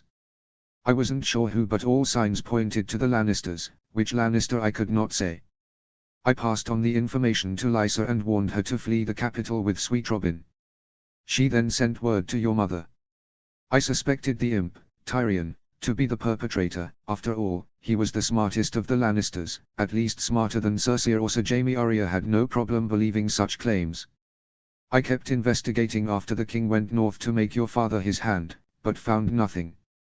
Not until your mother came to King's Landing," Littlefinger explained. "My mother?" Arya asked, shocked. Littlefinger's story was getting more ridiculous. Arya's mother coming and going from King's Landing without anyone including Arya or Sansa knowing of it. Arya could not believe it. She wanted desperately to see you, but Lord Stark could not allow it, not until they had a better idea of who their friends and enemies were. Arya couldn't believe her mother was in King's Landing. "She came with the dagger used by the cutthroat to try to kill your brother, Bran." "This dagger," Baelish explained, pulling a blade from beneath his black cloak. "A Valyrian steel blade with a smooth dragon bone hilt. Your mother brought it to me to find out who it belonged to, and I told her the truth. The blade was mine," Littlefinger explained. Arya's eyes widened and confusion overtook her. "Now before you try to kill me with your fork, little wolf. Let me explain," he requested as he sheathed the blade back under his cloak. Littlefinger then huffed and shook his head. "This was the part where I failed your mother. I was so sure it was the imp who was behind all this. The assassination of Jon Arryn, both the attempts on your brother's life. I told your mother a half-truth to steer her in the right direction. I told her that I lost the dagger in a bet at Prince Joffrey's name-a-day tournament, to Tyrion Lannister." Arya's eyebrows furrowed. "What was the real truth?" asked Arya. "I did lose the blade, but to King Robert Baratheon, not Tyrion," he admitted. Arya opened her mouth to scold him, to call him a liar, but he spoke before she had a chance. "Hear me out. King Robert took the dagger with him when he traveled north to Winterfell. Now obviously he'd never harm his best friend's son, but when he returned south he returned without it. How easily could his wife, Cersei, or his Kingsguard, Jaime, have swiped it while he was passed out drunk and given it to Tyrion, or to the footpad themselves? Only a fool would arm an assassin with their own blade, so why not use the king's instead? If I told Ned and Cat the blade was Robert's, they would have confronted him, and Cersei and the Kingslayer would have known we were onto them. But while Tyrion was still in the north, visiting the wall, unguarded, Catelyn could take him and wring the truth from him," Littlefinger explained. To blindly implicate the imp on a hunch seemed to be a reckless gamble, even to Arya. "And my mother captured Tyrion," Arya added. "And took him to the Vale to face justice for his crimes, but he weaseled his way out with a trial by combat. In the meantime, the Kingslayer killed your father's guards and knocked him from his horse and breaking his leg before fleeing," Littlefinger continued. "Why did all this happen? Why did the Lannisters try and kill Bran? Why kill Jon Arryn? Why kill my FA? Arya's voice turned to whimpering as she tried to hold back tears, and Littlefinger gently rested his hands on her shoulders. "Oh, my sweet girl, it's all right," he said to her soothingly. When Arya settled, Littlefinger took her hands and held them reassuringly. "Lord Arryn was on to something, a conspiracy," Littlefinger said ominously. "He confided only in me, we could trust no others in the capital." Littlefinger then reached again beneath his dark robes and pulled out a scroll of paper. "I took this from your father's office shortly after he was arrested, written in his own hand and meant to be sent to your mother." Arya unraveled the scroll of paper and read from it. "Cat. By the time you read this, Robert will be dead, and I know not what will follow. I have finally uncovered what Jon Arryn was investigating before his death and why the Lannisters plotted to murder him. I have learned that the Crown Prince Joffrey, his sister Myrcella and his brother Tommen, are bastard children born of incest between the Queen and her brother the Kingslayer, Jaime Lannister. I now know that Lord Jon Arryn was murdered when he discovered this incest. I have already sent a letter to Lord Stannis, bidding him to return to King's Landing and take the throne.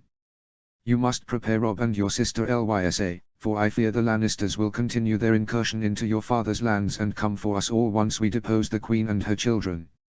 I will send the girls north ahead of me and will remain here to finish what Jon Arryn started. Stay safe, my love. Ned."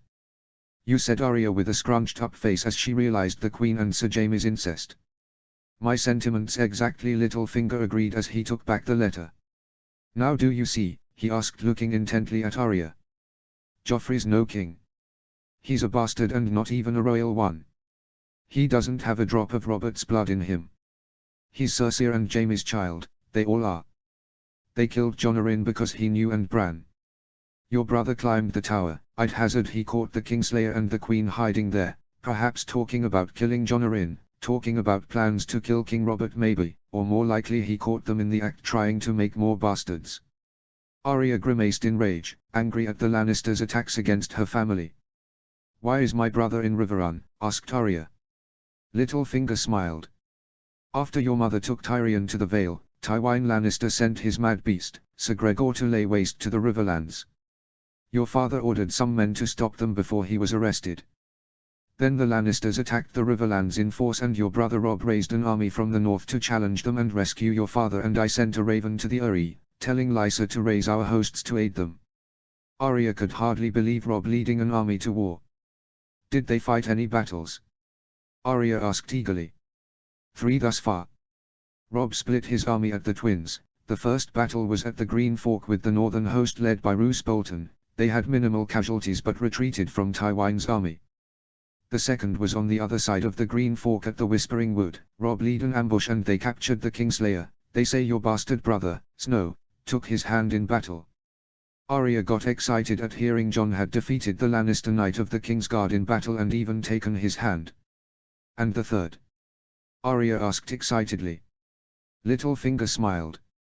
"While the Kingslayer was drawn into your brother's trap, the rest of his army besieged your grandfather's castle at Riverrun. Robb rode south and destroyed their camps. Your grandfather and Uncle Edmure are safe now." Arya smiled gleefully. Robb and Jon and most likely Theon were becoming great warriors of the north just like they always wished to be, and were hunting the Lannisters.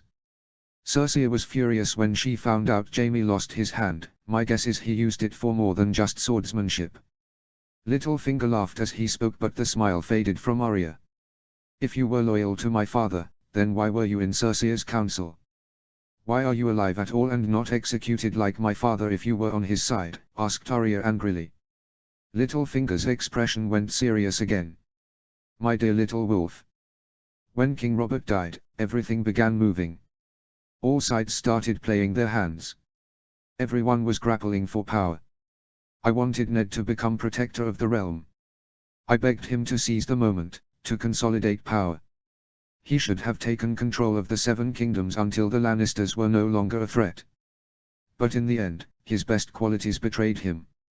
Instead of seizing power for himself, even only to use it for the good of the realm, he wanted to do things the honorable way. He went to the rest of the small council, the Rats Varys and Pycelle, who were once the Mad King's lackeys, and turned their backs on him for Robert when Tywin sacked King's Landing years ago. Ned wanted to formally arrest Joffrey and the family and ensure the coronation of Stannis. Arya remained stern, not yet understanding how Littlefinger could let her father die. How did he get arrested? And how did you avoid it? Arya asked. Littlefinger grunted as though he were truly angry and shook his head. Ned turned to the others on the small council for help and they turned on him.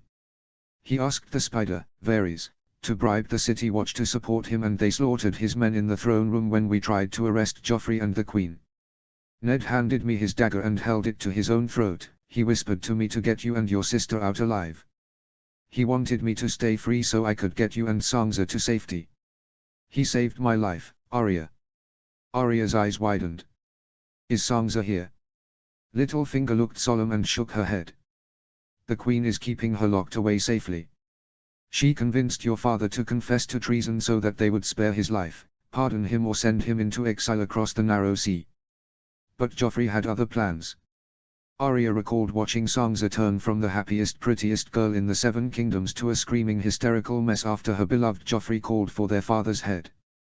When you couldn't be found I had some men of mine scour the streets for you. I wish they'd found you sooner. You shouldn't have seen that. Littlefinger said gently as he took hold of Arya's hand once again. I thought with more time, I could plot an escape route for your sister and smuggle her to this ship. But with the Spider and Pycelle breathing down my neck and Cersei sending a letter summoning Tywin back to the capital, it was too risky, for her and me both. They won't harm your sister, she is the only hostage they have left and your brother has Sir Jaime and plenty of other hostages from his victories. I knew I wouldn't be safe to continue communicating with Lysa from King's Landing and my connection to your mother's family would make me a suspect so I decided to flee before Tywin took my head. I still have a formidable network of associates of various trades throughout the capital.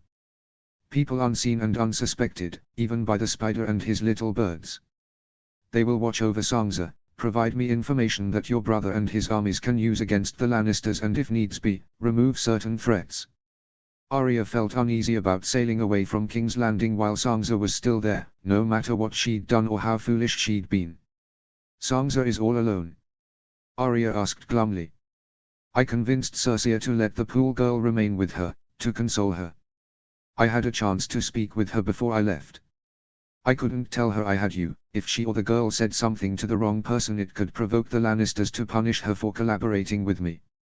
But in the time I had, I gave Sansa as much advice as I could, to survive what comes next. Arya crossed her arms. So, does that mean Cersei and Joffrey now know you're in league with my family? Asked Arya. On the contrary, I don't think anyone even realizes I'm gone yet. It's only been just under a day since we set sail. I left very subtly. The Red Keep is a big place and I imagine it could be as long as 2 days before anyone realizes I'm missing. By the time they figure out I'm on your family's side, we'll be in Riverrun helping your brother win this war. An evil crooked smile of self-pride came over Baelish's face, one Arya was not fond of. Why? She asked sharply. Littlefinger twitched and looked curiously at Arya. I do not follow, Little Wolf, he admitted, not understanding Arya's why. Why do this? Why support my father? Why give up your power and wealth and station with the king to be a rebel or traitor or whatever they are calling my family? Asked Arya. He smiled again. A man with no motive is a man no one suspects. Always keep your foes confused. If they don't know who you are or what you want, they can't know what you plan to do next. Arya shook her head. Piss off, she uttered dismissively. You're making that up. I may be a little girl but I know when a grown-up gives you a heap of senseless horseshit to confuse you into not asking any more questions. You just said a moment ago that you had to leave the capital because Tywin or the others would suspect you to collaborate with my family and now you're saying you did all this to confuse them. Why did you help my Aunt Lysa? Why did you help my mother and father? Answer me. Arya commanded. Littlefinger seemed impressed with Arya at that point. Fair enough, Little Wolf. I did it because long ago, your family, at least your mother's part of it, was my family. Edmure was like my brother. Cat and Lysa, I cherished them both with all my heart. Your Grandsea was like a father to me, in a way. When the Lannisters killed Jon Arryn, that made Lysa and her son loose ends and Tywin Lannister has never shown restraint in tying up loose ends when it comes to wives and children. If the Lannisters went after Lysa and the boy Sweet Robin, Edmure and your mother would have rushed to their aid and the Lannisters would have picked them off one by one. This war was inevitable, all I had to do was pick a side. The Lannisters are powerful, but they would only care for me as long as I was useful to them. The Tullys on the other hand, were my family and family will always be by your side even in your darkest days, those are true allies. Tell me little wolf, what are your mother's house words? Arya's eyes peered at Littlefinger. Family, duty, honor. You see. Family comes first. Littlefinger seemed so proud of himself. Littlefinger then stood back up and spread out his arms from beneath his cloak. I have something for you. He walked to the door and opened it. He walked out and spoke to someone out of view and came back in holding a long thin rod of some kind wrapped in dark cloth. If I am to be your brother's ally and help him outthink the Lannisters and defeat them, I will need to earn his trust and earn your mother's trust back. I am good at playing my part, which means until she is informed otherwise, your mother will assume I betrayed Ned, as he bid me to pretend to do so. If I want your mother to not call for my head, I'll need you by my side, to help explain all I have told you, Littlefinger explained. Arya's eyes remained fixed on the strange wrapped-up rod. It will be a long journey from the Eyrie to Riverrun. First we have to pass the mountain clansmen, then with the constantly shifting battlefield we might cross Lannister scouts or even have to circle around one of their armies, then from the Twins it's down to Riverrun and maybe further if your brother moves on from there. We'll be guarded at all times, but I need you to be able to protect yourself all the same. Littlefinger unwrapped the rod and revealed a thin sword, similarly made to a Bravos Eyewater dancer's blade but with a thin crossguard like a West AOC broadsword. Arya's face lit up with a smile. My sword, she said as she joyously took Needle back into her hands. Littlefinger smiled. With luck, your brother will pave a path to the Red Keep for you and you can use that sword to pluck out Queen Cersei's eyes. Arya did not mean to, but she found herself smiling at Lord Baelish. Come. You were only confined to these chambers to keep you from running away. Now you can be treated as an honored guest, Lady Stark. Let's go dine with the crew, Littlefinger invited her as he left the room with the door open. Arya put Needle down on her bed and followed Baelish out. Arya still wasn't sure if she could trust him, but at least now she felt he had chosen her family's side. Chapter 10, The Three Kingdoms. Chapter text. Riverrun had become like Moat Cailin and Winterfell before it, a place of rallying as the Riverlords gathered there. Each day more of Lord Hoster's bannermen gathered and added to the growing camp that surrounded Riverrun, like a massive forest of tents. House Roger, Grull and Wayne arrived together with a joint host, all of them kneeling before Robb and Sir Edmure when they arrived and then asking permission to pay respects to the bedridden Lord Hoster Tully. Robb had only spoken a few short words to his grandfather since he arrived, for he was old and struggled to think straight from time to time. Lord Hoster was dying, there was no denying it, yet none would say it. He was not long for this world and soon Edmure would be Lord. A cold truth, but a truth nonetheless, one that Robb had to face, just as he was forced to accept that his father was dead and he was never coming back. When House Vypren and Irenford came south to Riverrun to join the growing army, they did so at the head of an impossibly large host of men and horses, a force of levies neither house had the power to raise. Robb raced to the battlements of Riverrun and looked out across the Tumblestone and saw, in addition to the banners of the houses Vypren and Irenford, a great number of banners not of the Riverlands, but of the Vale of the Arryn. Robb spotted banners of House Belmore, Royce, Redfort, Waynwood, Templeton, Corbray, Hunter and many more, and several banners of pale blue marked with a soaring blue falcon against a white moon, the sigil of the House of Arryn. The 38 knights of the Vale that remained from the 50 that had set out from the Eyrie with Lady Catelyn and the Blackfish were ferried across the Tumblestone to reunite with their countrymen. Later several knights and lords, led by their commander, Lord Yohn Royce of Runestone, known better as Bronze Yohn, entered Riverrun through the Watergate and were received by Robb, the Northern Lords and the Riverlords. Lord Royce's face was lined, his hair was grey, his eyes slate grey, and bushy eyebrows. Royce was a very tall man with large, gnarled hands. Lord Royce wore an ancient suit of bronze armor that dated back to the first men, engraved with runes of the Old Tongue. To Andals they seemed like little strange symbols, but Robb could read them, like a page of a book engraved upon the armor, poetic lines of incantations of protection. My Lord Royce said in a solemn and quiet voice as he knelt before Robb. My condolences for your father. I knew him as a friend when he was fostered by my liege Lord John Arryn, and I knew him as a comrade in the war against the Mad King. I was in King's Landing for the Hands tournament but returned home after it concluded. Had I stayed, I could have lent assistance to your father. His murder will be avenged, as will Lord Arryn's," Royce declared. "Thank you for your words, my lord." "Please rise," Robb replied, welcoming Lord Royce to his feet. "You are the host my Aunt Lysa promised us," Robb assumed as he looked to the Vale lords and knights. "We are."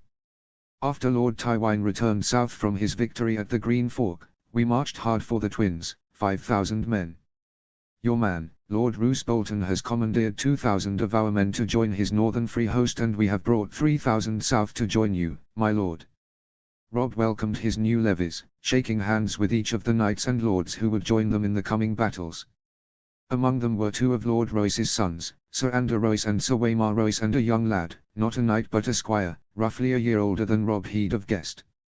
The boy had sandy hair, deep blue eyes, an aquiline nose, and looks every inch a young lord in waiting, straight as a lance, clean-limbed, and hard with muscle. He dressed in a thick gamison. On one side of the gamison that buttoned up at the front was a pattern of red and white diamonds sewn into the garment, and on the other side of the gamison, the lower half was green and embroidered with the broken black wheel of House Waynwood, and the upper half was pale blue and marked with the falcon and moon of House Arryn. "Harold Hardyne, my lord," he introduced himself when Robb came to shake his hand. "Who do you squire for, Harold?" Robb asked. "Harry here is my ward, Lord Stark. Lady Lysa made him my squire when he expressed his wish to join our expedition.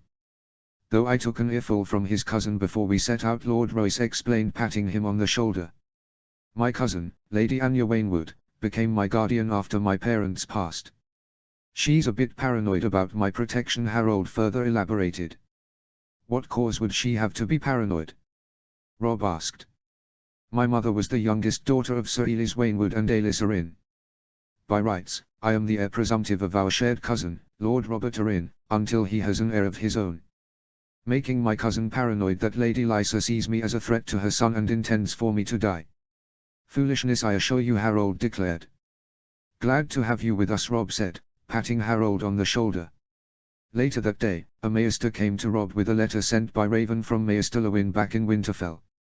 It spoke of the great host from beyond the wall that had been assembled by Mance Rayder. They had made it to Winterfell and had been joined by a cavalry of unicorns from Skagos, and would continue their march south to Moat Cailin, then the Twins, and join them in the Riverlands, but it would take a fortnight still for them to arrive.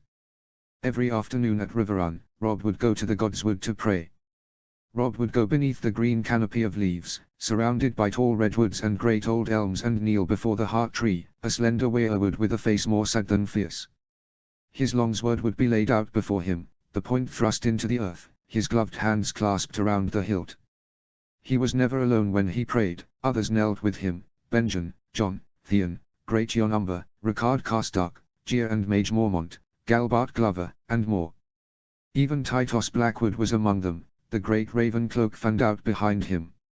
Robb would pray to the gods, pray for his father's soul, pray for his grandfather's health, pray for his sisters in captivity, his brothers back in Winterfell, for guidance, for help, for justice, for vengeance. Robb got to his feet slowly and sheathed his sword, ending the afternoon prayer, and was found by his mother standing at the edge of the Godswood wiping her eyes. "Mother," Robb said when he saw her standing there. "We must call a council. There are things to be decided." Robb had waited long enough. All the time Robb had waited at Winterfell, gathering his forces, the Lannisters had been left unchecked, and with more ravens bringing strange news, Robb knew he needed to make decisions now. "Your grandfather would like to see you," she said. "Robb, he's very sick." Robb needed no reminders of his grandfather's illness. Robb had visited him several times in the past few weeks they'd been at Riverrun. Some nights they were certain would be his last, but he would pull through to the next morning. Today was another uncomfortable day that they assumed might be Lord Hoster's last. Robb did not want to be cold, but he had sisters with many more years left in them and armies of men who had families. If it were a time of peace, Robb would sit with his mother by Lord Hoster's bedside day and night, but it was war and Robb needed to prioritize. "Sir Edmure told me," Robb declared, recalling how his uncle described his grandfather's condition that day. "I am sorry, mother, for Lord Hoster and for you. Yet first we must meet." We've had word from the south. Renly Baratheon has claimed his brother's crown. Renly? Lady Catelyn said, shocked. I had thought, surely it would be Lord Stannis. So did we all, my Lady Galbart Glover said. Summon everyone, Robb commanded, looking to Galbart Glover. Lords, knights, their kinsmen, I want all highborns from the north, the Riverlands and the Vale, the lordlings and knights from my personal guard too. With Renly claiming the crown, Joffrey on the Iron Throne, Tywin somewhere in the Riverlands and any hope of peace dying with Robb's father, Robb needed all available voices and ears present for the decisions of how they would proceed. The War Council convened in the Great Hall, at 4 long trestle tables arranged in a broken square. Lord Hoster was too weak to attend, asleep on his balcony.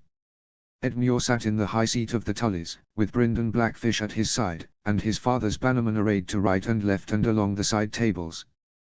Cale Vance was there, a lord now, his father dead beneath the golden tooth. Sir Mark Piper was there and Adairi, Sir Raymon's son no older than Bran. House Roger, Grull, Wayne, Vipren and Irenford. Jason Mallister joined them too, and for obvious reasons, Lord Tytos Blackwood and Lord Jon Osbracken were kept on opposite ends of the table, as far away from one another as possible. The Vale Lords and Knights occupied another table opposite the River Lords, headed by Bronze Yohn. The Northern Lords occupied a third table positioned between the ends of the River Lords and Valyman's tables, creating a loose triangle of tables, rather fitting for Riverrun.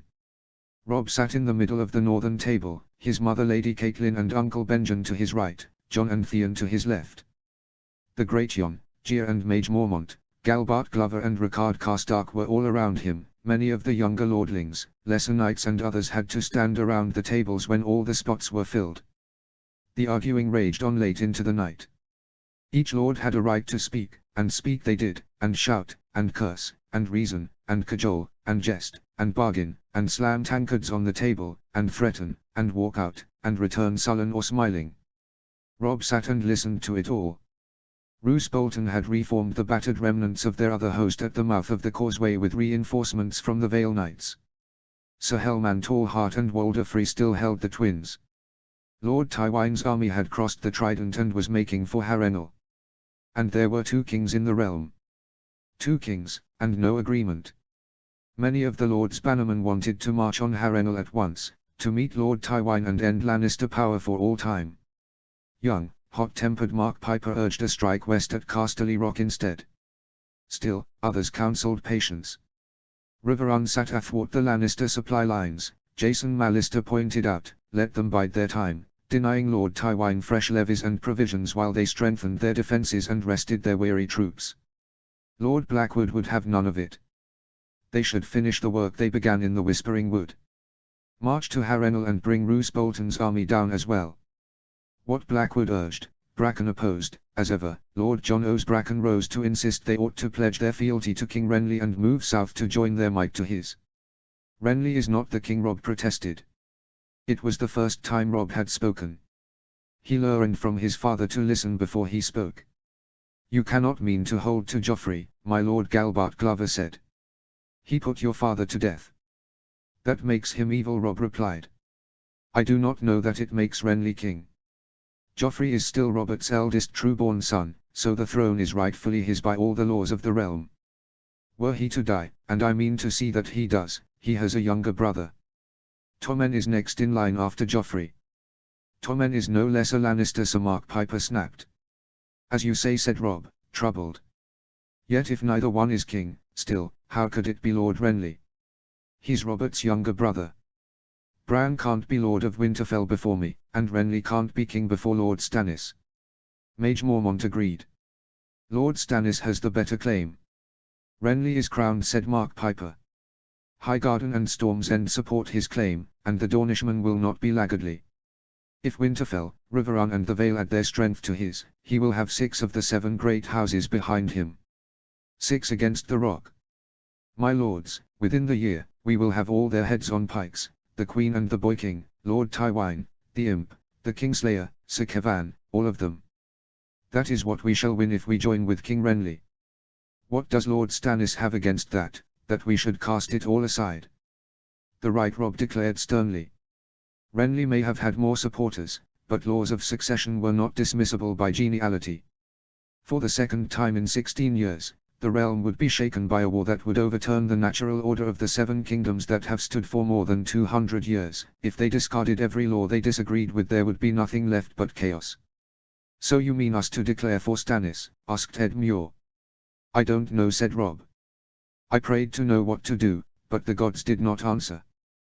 The Lannisters killed my father for a traitor, and we know that was a lie, but if Joffrey is the lawful king and we fight against him, we will be traitors." "My lord father would urge caution," aged Sir Stephen said, with the weaselly smile of a free. "Wait, let these 2 kings play their Game of Thrones. When they are done fighting, we can bend our knees to the victor, or oppose him, as we choose. With Renly arming, likely Lord Tywine would welcome a truce, and the safe return of his son. Noble lords, allow me to go to him at Harrenhal and arrange good terms and ransoms." A roar of outrage drowned out his voice. "Craven," the great Jon thundered. "Begging for a truce will make us seem weak," declared Mage Mormont. "What about justice for Jon Arryn and Lord Eddard and the raids of the Riverlands?" Sir Eustace Hunter shouted. "Why not a peace?" Catelyn asked. Robb turned his focus upon his mother, as did all the gathered nobles. Robb couldn't believe what he was hearing. "My lady, they murdered my lord father, your husband," he said grimly. "They murdered Jon Arryn." The Kingslayer pushed Bran from the tower, he admitted it. "They attacked the Riverlands." Robb found himself getting angrier and angrier as he listed off every offense against his family, his allies and his people that had been dealt recently, until finally he unsheathed his longsword and laid it on the table before him, the bright steel on the rough wood. "This is the only peace I have for Lannisters." The great Jon bellowed his approval, and other men added their voices, shouting and drawing swords and pounding their fists on the table.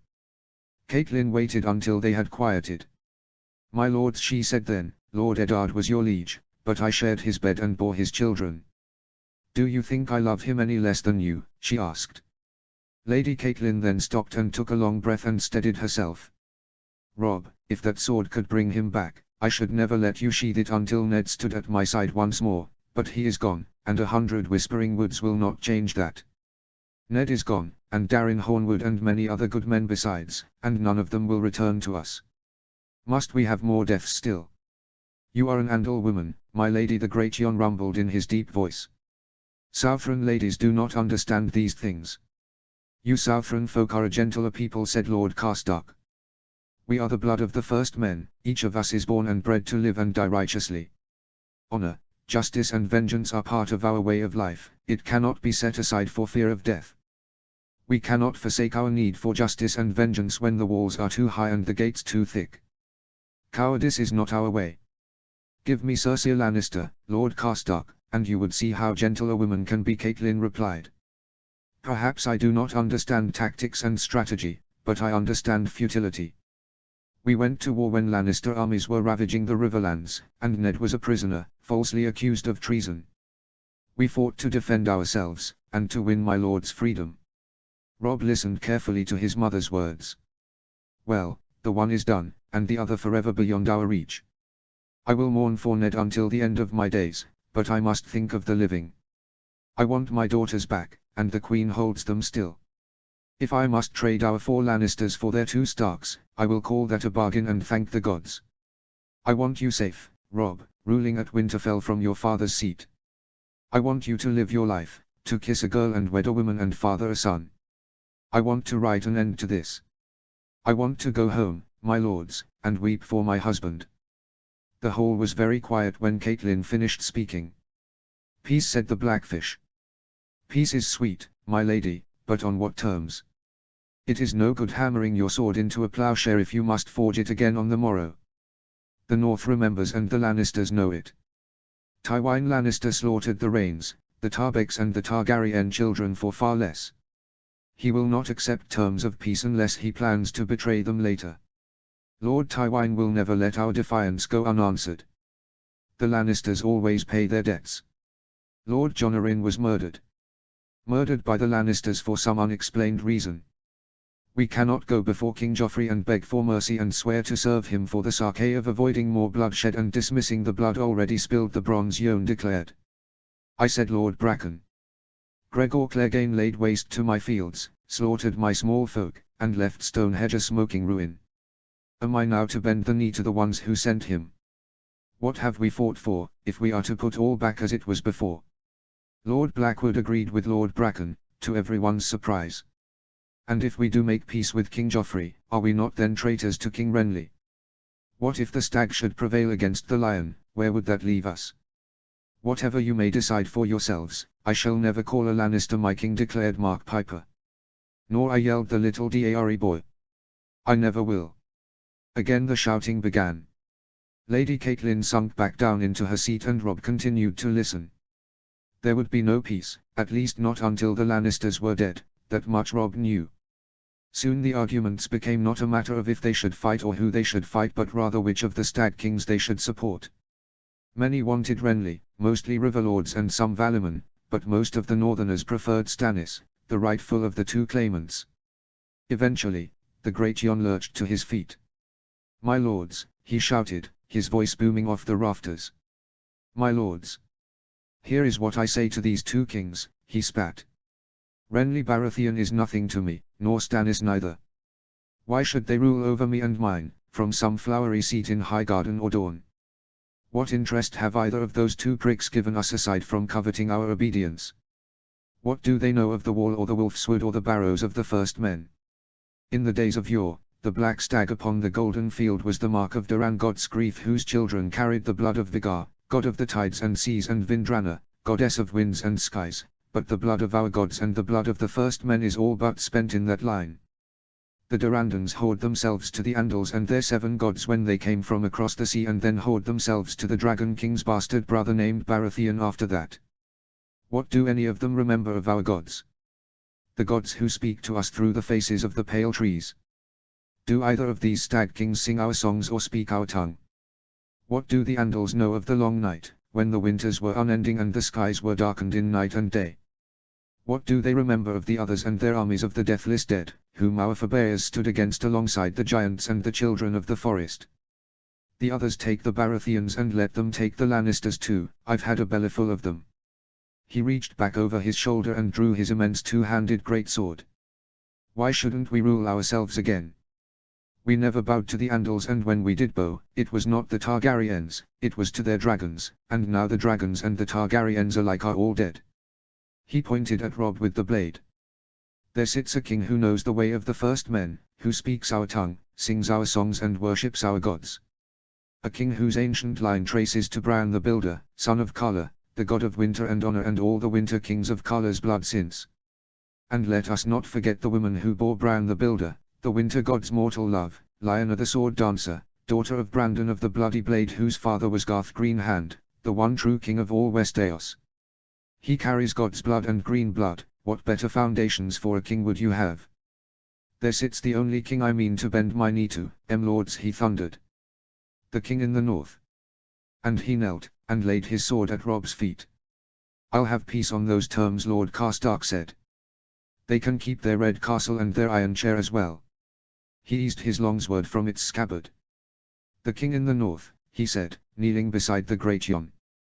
Jeor Mormont stood, still covered in cuts from the wolf's wood. He hobbled to the side of the great Jon, drew his steel sword which had replaced the Valyrian steel bastard sword given to Jon. The Mormonts of Bear Island know no king, but the king in the north, whose name is Stark, the old bear declared as he kneeled. Mage Mormont stood. The king of winter, she declared, and laid her spiked mace beside the swords. And the river lords were rising too, Blackwood and Bracken and Mallister, houses who had never been ruled from Winterfell, but they rose all the same and drew their blades, and then the Vale Knights. Edmure and the Blackfish joined them, kneeling with drawn swords. I will be Lord Paramount to no Targaryen, Lannister nor Baratheon. When it is my time I will rule the Riverlands in your name. My nephew, my savior, my liege. The king of the Trident, Uncle Edmure declared, with the Blackfish and the Riverlords repeating the title and a few calling Robb King of the Rivers and the Hills. Yohn Royce came to his knee and spoke next. Our liege Lord Robert Arryn lost his father to the Lannisters, and the brothers of King Robert are no friends of his. You are cousin and kinsman to our liege. Your father grew up in the Eyrie under Lord Jon's care. It is in you we trust our loyalty, Robb. King of the mountains and the Vale. The Vale Lords repeated the title. Rob's heart thumped inside him as he stood, humbled and terrified. Before he set out from Winterfell he was a lord's son, and a moment ago he had been a fatherless lord, but now, he was king in the north, king of the Trident and king of the mountains and the Vale. 3 ancient titles that dated back to the Age of Heroes, that had not been used since the time of Aegon the Conqueror, all now attributed to him. Robb looked to his feet, unsure what to say or do. Then he saw the tip of a Valyrian steel sword in the upper corner of his eye. Robb followed the blade with his eyes and saw Longclaw with the pale stone wolf pommel decorated with red garnets for eyes. Gripping the bastard sword in his leather-gloved hands was Jon, and next to him was Theon, also kneeling before Robb. "Are we your brothers?" Jon asked, glancing to Theon. "Now and always."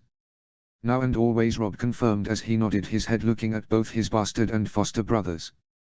Together the two spoke their pledge to Robb in unison. "My sword is yours in victory and defeat from this day until my last day." "The king in the north," the great Jon repeated, and now the words were heard again, repeated by Northmen, Rivermen and Valymen alike, ringing from the timbers of his grandfather's hall. "The king in the north. The king in the north. The king in the north." Chapter 11, The Climb begins. Chapter text. All went as expected for Lord Baelish. The ship pulled into port at Gulltown, where horses and a retinue of knights from the Eyrie met them, led by Sir Marwyn Belmore, replacement to Sir Vardis Egen as captain of the household guard at the Eyrie. "Welcome to the Vale, Lord Baelish," Sir Marwyn greeted from atop his horse with his visor raised. "We have come to escort you to the Eyrie. The fair Lady Lysa is expecting you." Fair Lady Lysa? Petter thought. He could laugh at that, but he didn't want his head removed from his shoulders by Sir Marwyn's sword. Petter had grown up with Lysa and known her to be many things. In her youth, shy Lysa, gentle Lysa, sweet Lysa. In her older years, gullible Lysa, fanciful Lysa, annoying Lysa and useful Lysa. But Lysa was not a true beauty, not anymore. Years of pregnancies, miscarriages and stillbirths had turned her fat, pale, puffy and looking 10 years older than she should. Even so, that didn't affect her blue eyes or her beautiful auburn hair that reminded Petter of his beloved cat. It was those two features that Petter kept his focus on when he was in Lysa's presence. It was easier to feign devotion and adoration to the ugly cow if he pretended she was cat. Petter did not hate Lysa, to be fair. She had always been loyal and useful to Petter, and he did have a degree of affection for her from their shared youth, but she was also dull and foolish, meaning Petter could never truly love her. The rest of Petter's party disembarked from the ship, some freeriders he had requisitioned the services of before leaving King's Landing. Petter trusted no one, but the one he regarded as most loyal and most useful was Lothar Brune, an ugly but capable warrior. When Arya disembarked from the ship, Petter noticed she had changed into riding boots, breeches, gloves and a leather jerkin that was slightly big for her, and her cute little sword sheathed at her side. Arya wanted to ride her own horse, but the fiery little wolf was too small for the horses they had, and so Petter sat her in front of Lothar Brune's saddle, rather than any of the other cutthroats or sellswords. A few of them grew quite fond of Arya during their voyage to Gulltown, helping her practice her sword fighting, which the Braavosi crew of the ship called water dancing. It was a long and rocky path to the Bloody Gate, for the Vale was rough terrain, but little Arya seemed to enjoy it, giggling when Lothar Brune's horse bounded over an especially rough spot. No mountain clansmen set upon them, which was a good sign. Word had reached King's Landing that the dwarf, Tyrion, after swindling his way out of the Eyrie, had convinced a great number of mountain clansmen who wanted to kill him to instead fight for him against the Starks. Sir Donal Waynwood greeted them as they approached the Bloody Gate, now promoted to Knight of the Gate since the Blackfish had joined the Northern Army with Robb. Beyond the Bloody Gate was the Eyrie. The Eyrie was a fairly small castle, smaller than Riverrun, in fact roughly the size of Maegor's Holdfast. The castle was made of fine white stone. Its 7 slim, white towers were bunched tightly together and could hold up to 500 men. Petter and his company were escorted with honours to the High Hall of the Eyrie. A long and austere hall, with walls made of blue-veined white marble. The High Hall is decorated with rows of slim fluted pillars and a blue silk carpet.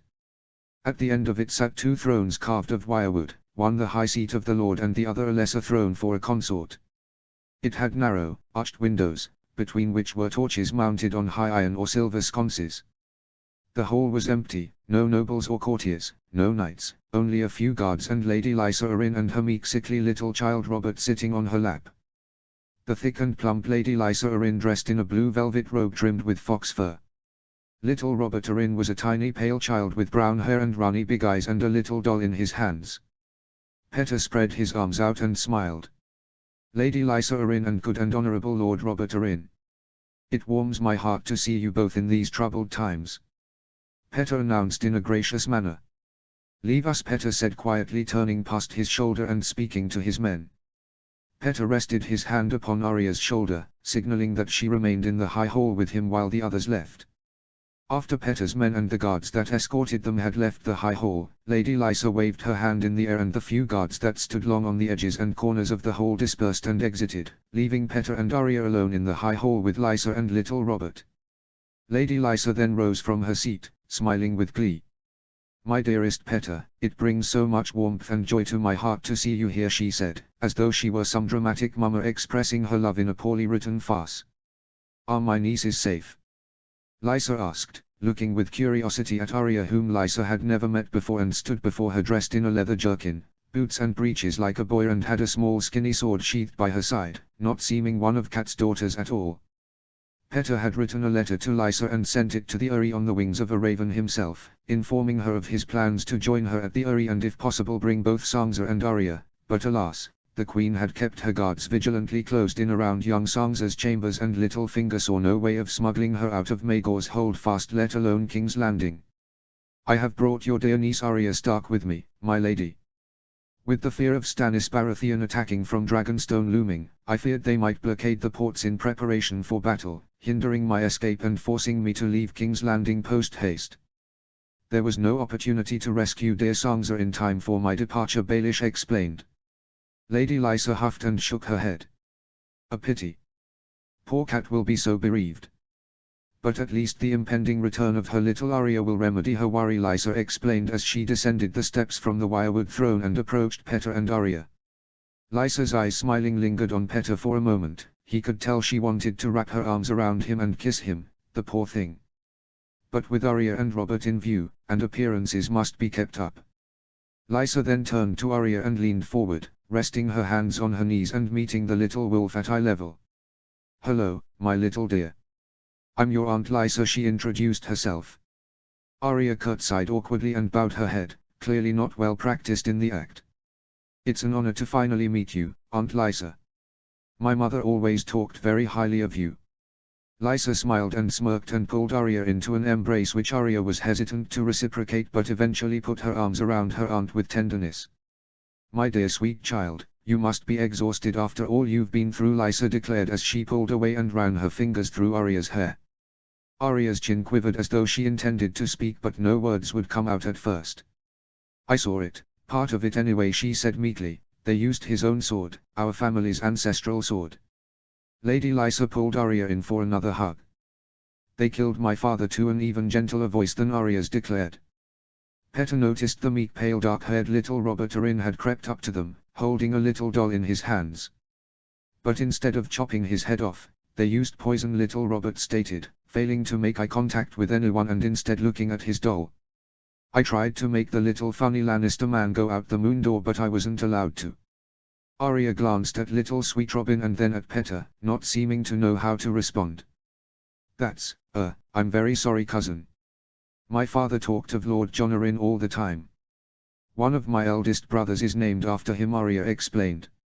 Lysa and Petter looked at one another. Lysa seemed equally surprised to Petter at how brazenly the little wolf referred to her father's bastard as her brother, indistinguishably from her true-born eldest brother Robb. Petter found it hard to believe that the otherwise honorable Ned Stark would betray his vows of fidelity to Cat for some common whore in a time of war. Petter's only comfort at Cat being sold off to that northern barbarian was that his reputation of devotion to his precious honor might keep him respectable to Cat, but Ned Stark was just as debaucherous as his hairy oaf of a brother, Brandon. Mother says that the Lannisters want us all dead, our entire family. She also says they tried to kill our uncle and grandfather, but your brother saved them with a big army, said Robert as he fiddled with the sword hand of his doll. That's right. My big brother Robb, he's named after King Robert, like you, Arya explained, being delicate and kind with the poor little boy. I sent my knights to go help him. Your mother took some of them with Uncle Blackfish and mother sent more later. They are big and strong and have shiny armor. Like the winged knight, Robert explained, presenting his doll, which Petter now saw was a little knight with wings on the helmet. The winged knight was brave, and so am I. I'm sure you are, Arya agreed, though not quite convincingly, though Robert didn't seem to notice. With an awkward lull in the conversation, Lysa suggested that Robert take Arya to find a chamber, and the little boy took his cousin by the hand and led her from the hall, her arm stretched out as she followed sweet Robin. When the doors of the hall opened and closed behind the two children, Petter was all alone with Lysa. Petter was not looking forward to what would come next, but he understood it had to happen. The moment Petter turned his head from the doors to face Lysa, her face pressed against his as she kissed him, her hands pulling him in by the cheeks. Petter went along with it, feigning interest in Lysa. After an uncomfortably long kiss with Lady Lysa, Petter pulled away and presented a faint smile of satisfaction to Lysa. "Oh my love, I have missed you," Lysa declared, running her hands from his cheeks to his temples and running her fingers through his hair. "It's been torture without you, my beloved Lysa," Petter declared. "Yes, and I have been so lonely," said Lysa, running her hands over Petter's chest. "And my bed has been so cold without you." "Oh, seven hells no," Petter thought to himself. Petter let out a burst of gentle laughter to seem amused by Lysa. "My love, we discussed this. If we lay together and you were to be with child, I cannot bear to make you drink moon tea after all you've been through," Petter said affectionately as he put his hand to her stomach. "And you cannot be seen to be with child. Not before I have wed you," Petter stated. "Then let me summon the Septon and let us be wed tonight," she pleaded. "We've waited long enough for this, Petter. All we've been through, the risks we've taken. We've earned this," Lysa whined. "You came to me. You told me Jon was making enemies with the Lannisters and they would come for me and my son. Then I knew it was true when Jon wanted to send my baby away to be raised by Stannis and the Queen was whispering in that fat oaf King's ear to cart him away to Casterly Rock so that Lord Tywine could slit his throat." Petter's eyes glanced to the corners of the room, checking for safety that they were not watched. Jon, with his selfish nobility, he knew the Lannisters would come for him and he couldn't care less about the safety of me or his own son. "But you gave me the tares of lies to put in Jon's wine. You told me to write a letter to Cat implicating the Lannisters. Now I am free from Jon and my sister and my brother have pulled the weight of their kingdoms together and drawn the Lannisters away from our doorstep and will destroy them for us. We are safe." "Why wait?" asked Lysa. Petter shook his head, trying to seem as though he were reluctant not to wed her. "My love. So soon after Jon's death, while your family is in danger, people will talk. We will wed, I promise. After I have returned from war," Petter declared. "Oh my brave handsome Petter. You've already done so much. Let Cat and Edmure take it from here, my darling. They've always had everything handed to them while we have suffered, let them do this for us," Lysa begged. Petter rested his hands on her shoulders. Lysa was a jealous woman and resentful of how happy her brother and sister were while she dwindled in her marriage to Jon Arryn, but Petter had convinced her to forgive them and seek their help in the war against the Lannisters. "Lysa, my dear. They are our family, all of them. I was no one with nothing before your father took me in. We may have distanced ourselves, but your father, Edmure and Cat, they are still our loved ones. I cannot sit by and watch as they face our enemies.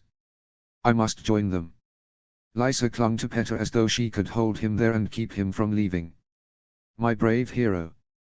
I have sent 5,000 men to join them and we are safe with 40,000 here in the Vale to protect us. The Riverlands have rallied to Robb's army, he has won his first 2 battles and now the realm is too distracted with 3 new kings to focus on us," Lysa explained. Petter's eyebrows knitted together. 3 new kings? Petter repeated, inquiring upon Lysa's meaning. Lysa smiled. "Renly, King Robert's youngest brother, has been crowned king in Highgarden and has rallied the Stormlands and the Reach to his side.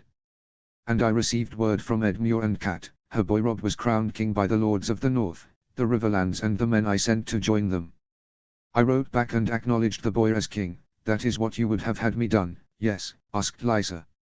When Lysa left King's Landing with sweet Robin, Petter cautioned her to side with Catelyn against their Lannister enemies and to support the North and the Riverlands if it came to war. Yes, that is very good," Petter replied, pleased with the news that Lysa was relaying to him.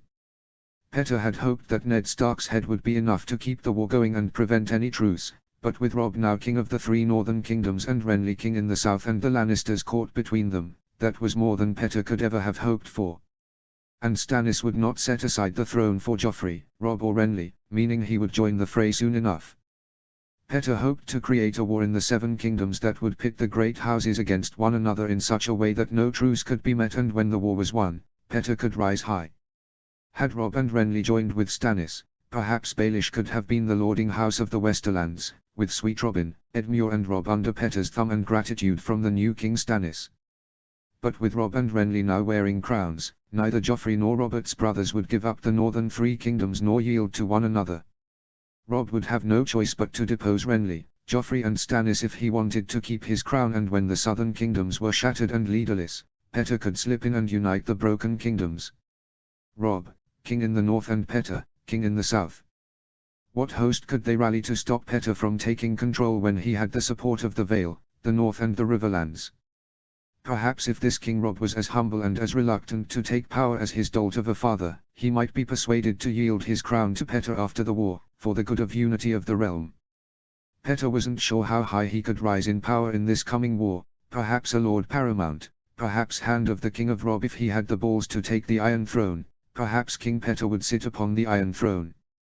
All Petter knew with certainty was that he had chosen the Starks, the Vale and the Tullys in this war, and the power he would accumulate would be dependent on the victories they would win. Soon word would spread of Petter's escape from King's Landing with Arya Stark, and the whole realm would know who he pledged himself for. Whatever power he claimed at the end of the war would satisfy Petter, but an even greater prize would be his beloved cat. Bringing Arya to her and helping her son Robb destroy the 3 kings that opposed him, she would see him as a hero, he would finally win affection in her eyes. Petter would probably have to wed Lysa and cling to her for a time, maybe beget a child from her, one who shared blood with Robb, sweet Robin and Edmure, someone they'd support as king perhaps. But after a time, with perhaps some help from an arranged accident, Lysa would die, and who would be better to come and comfort Petter in his husbandly grief than Cat? Perhaps then, the festering memory of Ned and Lysa could be forgotten, and Petter could finally be with his lady love or even his queen. The realm would fracture and turn to violence and madness as the war continued to take shape, each side, each individual fighting for their own wants and desires, and Petter would fight too, fight for his own wants and desires to become a reality. Every time he would be faced with a decision, he'd close his eyes and see the same picture. Whenever he would consider a question, he would ask himself, will this action make this picture a reality? Pull it out of his mind and into the world, and he would only act if the answer was yes. A picture of Petter Baelish on the Iron Throne, and Catelyn Tully by his side. Perhaps that picture would never become a reality, perhaps he would settle for less, but whatever he gained would be more than he started off with. The war would bring chaos to the realm, and Petter could thrive in the chaos that is to come. Foremost, when they saw chaos, they saw a gaping pit of darkness, but Petter knew the cold truth: chaos is not a pit, chaos is a ladder. Chapter 12, The night is dark and full of terrors. Chapter text. The morning air was dark with the smoke of burning gods. They were all afire now, maid and mother, warrior and smith, the crone with her pearl eyes and the father with his gilded beard, even the stranger, carved to look more animal than human. The old drywood and countless layers of paint and varnish blazed with a fierce hungry light. Heat rose shimmering through the chill air. Behind, the gargoyles and stone dragons on the castle walls seemed blurred in the eyes of Stannis. King Stannis stood impassively by the side of his wife, Queen Lys. He had dressed more richly than was his wont, as if for the September. Hundreds had come to the castle gates to bear witness to the burning of the Seven. The smell in the air was ugly. Even for soldiers, it was hard not to feel uneasy at such an affront to the gods most had worshipped all their lives. The Red Woman walked around the fire before them 3 times, praying once in the speech of Ashai, once in High Valyrian, and once in the common tongue. Arla, come to us in our darkness, she called. Lord of light, we offer you these false gods, these 7 who are one, and him the enemy. Take them and cast your light upon us, for the night is dark and full of terrors. Queen Lys echoed the words. Dragonstone's September had been where Aegon the Conqueror knelt to pray the night before he sailed. That had not saved it from the men under Lys's command. They had overturned the altars, pulled down the statues, and smashed the stained glass with war hammers. Septon Bar could only curse them, but Sir Hubert Rampton led his 3 sons to the September to defend their gods. The Ramptons had slain 4 of the Queen's men before the others overwhelmed them. Afterwards, Gunser son Glass, mildest and most pious of lords, told Stannis he could no longer support his claim. Now he shared a sweltering cell with the Septon and Sir Hubert's 2 surviving sons. The other lords had not been slow to take the lesson. When Stannis returned to Dragonstone after his brother Robert spurned him yet again, choosing his old friend Ned Stark to be his hand over his own brother, the Red Woman was firmly planted within Stannis's court, having become the close confidant and religious mentor of his wife. At first, Stannis did no more than tolerate her, a religious zealot bringing his wife closer to her newfound faith. But while Stannis viewed her as harmless, others such as Maester Cressen feared her heresy against the 7 gods. Soon after Stannis's arrival on Dragonstone, the Red Woman began to speak of him of ancient prophecies and superstitions of her faith, stories of the prince that was promised, the Lord of Light's chosen. She offered Stannis power, but he rebuffed her only for her to tell him he would need her power when he was king. Such a statement threw him off guard. Stannis's claim to the Iron Throne was a closely guarded secret that he and the late Jon Arryn discussed in privacy before his death. There was no way the Red Woman could have known the truth about the Queen's children, and yet she did. Stannis had heard rumors and tales of power used by Shadowbinders and red-robed pyromancers from Darkest Ashari, but nothing other than stories. It was not until Maester Cressen's paranoias overcame him and he tried to murder the Red Woman at the cost of his own life by sharing a cup of poisoned wine with her that Stannis truly believed that the Red Woman truly possessed some form of magic, for she drank as Cressen had, yet only he was taken by the poison. Stannis then revisited the Red Woman's proposal and agreed to use her powers to secure his rightful place as king. The burning gods cast a bright light, wreathed in their robes of shifting flame, red and orange and yellow. Septon Bar had once said how they'd been carved from the masts of the ships that had carried the first Targaryens from Valyria. Over the centuries, they had been painted and repainted, gilded, silvered and jeweled. Their beauty will make them more pleasing to Orla, Melisandre said when she told Stannis to pull them down and drag them out the castle gates. The maiden lay athwart the warrior, her arms wide spread as if to embrace him. The mother seemed almost to shudder as the flames came licking up her face. A long sword had been thrust through her heart, and its leather grip was alive with flame. The father was on the bottom, the first to fall. At the front of those gathered in the crowd were Stannis's bannermen, Sir Davos the Onion Knight and his sons, Lord Celtigar, the young Lord Barrowman and Lord Valerian was more focused upon Stannis than the conflagration. As far as all of them were concerned, Stannis was now a man of Orla, the Lord of Light, but such was conditional on the powers the Red Woman had promised to him. Stannis did not believe in Orla, nor the 7, nor any of the gods worshipped in the known world. All false idols fashioned by men to give false comfort and meaning in the world. Stannis stopped wasting his time on the gods the night his parents were killed in a storm. Melisandre's Lord of Light was no different, but she seemed to think so and attributed whatever eldritch powers she possessed to him, and so Stannis traded one false idol for another, with the new one at least being of use. Pale flames licked at the grey sky. Dark smoke rose, twisting and curling. When the wind pushed it toward them, the gathered men blinked and wept and rubbed their eyes. A taste of what is to come, Stannis thought. Many and more would burn before this war was done. Melisandre was robed all in scarlet satin and blood velvet, her eyes as red as the great ruby that glistened at her throat as if it too were afire. In ancient books of Ashai, it is written that there will come a day after a long summer when the stars bleed and the cold breath of darkness falls heavy on the world. In this dread hour, a warrior shall draw from the fire a burning sword. And that sword shall be Lightbringer, the red sword of heroes, and he who clasps it shall be Azor Ahai come again, and the darkness shall flee before him. She lifted her voice, so it carried out over the gathered host. Azor Ahai, beloved of Orla. The warrior of light, the son of fire. Come forth, your sword awaits you. Come forth and take it into your hand. Stannis strode forward like a soldier marching into battle. His squires stepped up to attend him. One of his squires, Devan, the son of Stannis's man Sir Davos Seaworth, pulled a long padded glove over the king's right hand. The boy wore a cream-colored doublet with a fiery heart sewn on the breast. Brienne Faring was similarly garbed as he tied a stiff leather cape around his grace's neck. Stannis did not enjoy the farce he was to play. Any man could pull a sword from a fire as long as his gloves were thick enough, and the Red Lady Melisandre's magic might help too. It seemed pointless to Stannis, but if it would grant Stannis dominion over Melisandre's powers that he could use to claim his rightful place, then he would have it done. The king plunged into the fire with his teeth clenched, holding the leather cloak before him to keep off the flames. The heat was wild and blearing, his eyes stung, and the bitter scent of burning smoke was thick in the air. He went straight to the mother, grasped the sword with his gloved hand, and wrenched it free of the burning wood with a single hard jerk. Then he was retreating, the sword held high, jade-green flames swirling around cherry-red steel. Guards rushed to beat out the cinders that clung to the king's clothing. It was unbecoming for a king to be pelted by his own men, but the deed was done, and Stannis's part was played for Melisandre and Queenslis's satisfaction. "A sword of fire," shouted Queenslis. Sir Axel Florent and the other Queen's men took up the cry. "A sword of fire! It burns!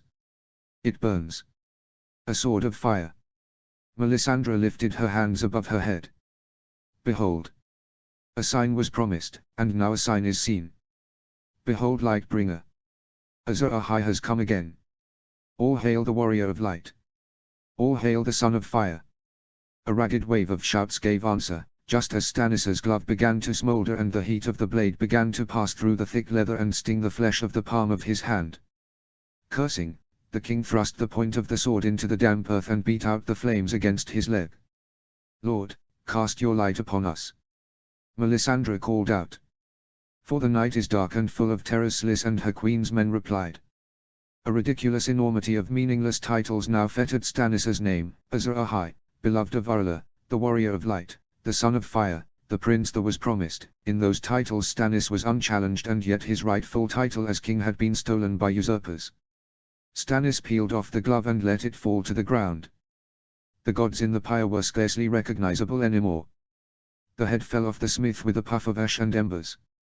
Melisandre sang in the tongue of Ashai, her voice rising and falling like the tides of the sea.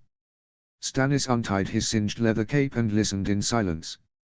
Thrust into the ground, Lightbringer still glowed ruddy hot, but the flames that clung to the sword were dwindling and dying. By the time the song was done, only Chawood remained of the gods, and the king's patience had run its course. He took the queen by the elbow and escorted her back into Dragonstone. Her steps stumbled at first, for she wished to remain, but Stannis ushered her forward, and Stannis left Lightbringer where it stood for his squires to collect. Stannis could waste no more time on ceremonies of prophecy and fire gods. He had a war to fight, 7 kingdoms to claim and enemies to destroy. Stannis needed no reminders nor assurances of how many men he had, but at a glance, as he climbed the steps back towards the castle, he took note of the port of Dragonstone. The port was more crowded than it had ever been in Stannis's time on the island.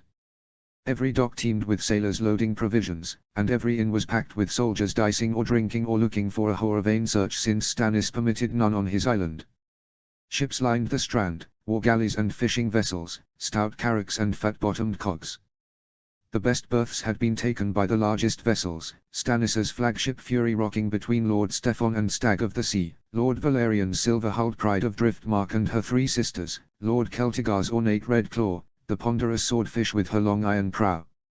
Out to sea at anchor rode Salad Horsaren's great Valerian amongst the striped hulls of 24 smaller Lysan galleys, a pirate that Sir Davos vouched for. Not enough to take the 7 kingdoms, not yet at least. The Westerlands and noble houses closer to King's Landing had all clambered to the ill-born bastard, Joffrey, who sat upon Stannis's throne.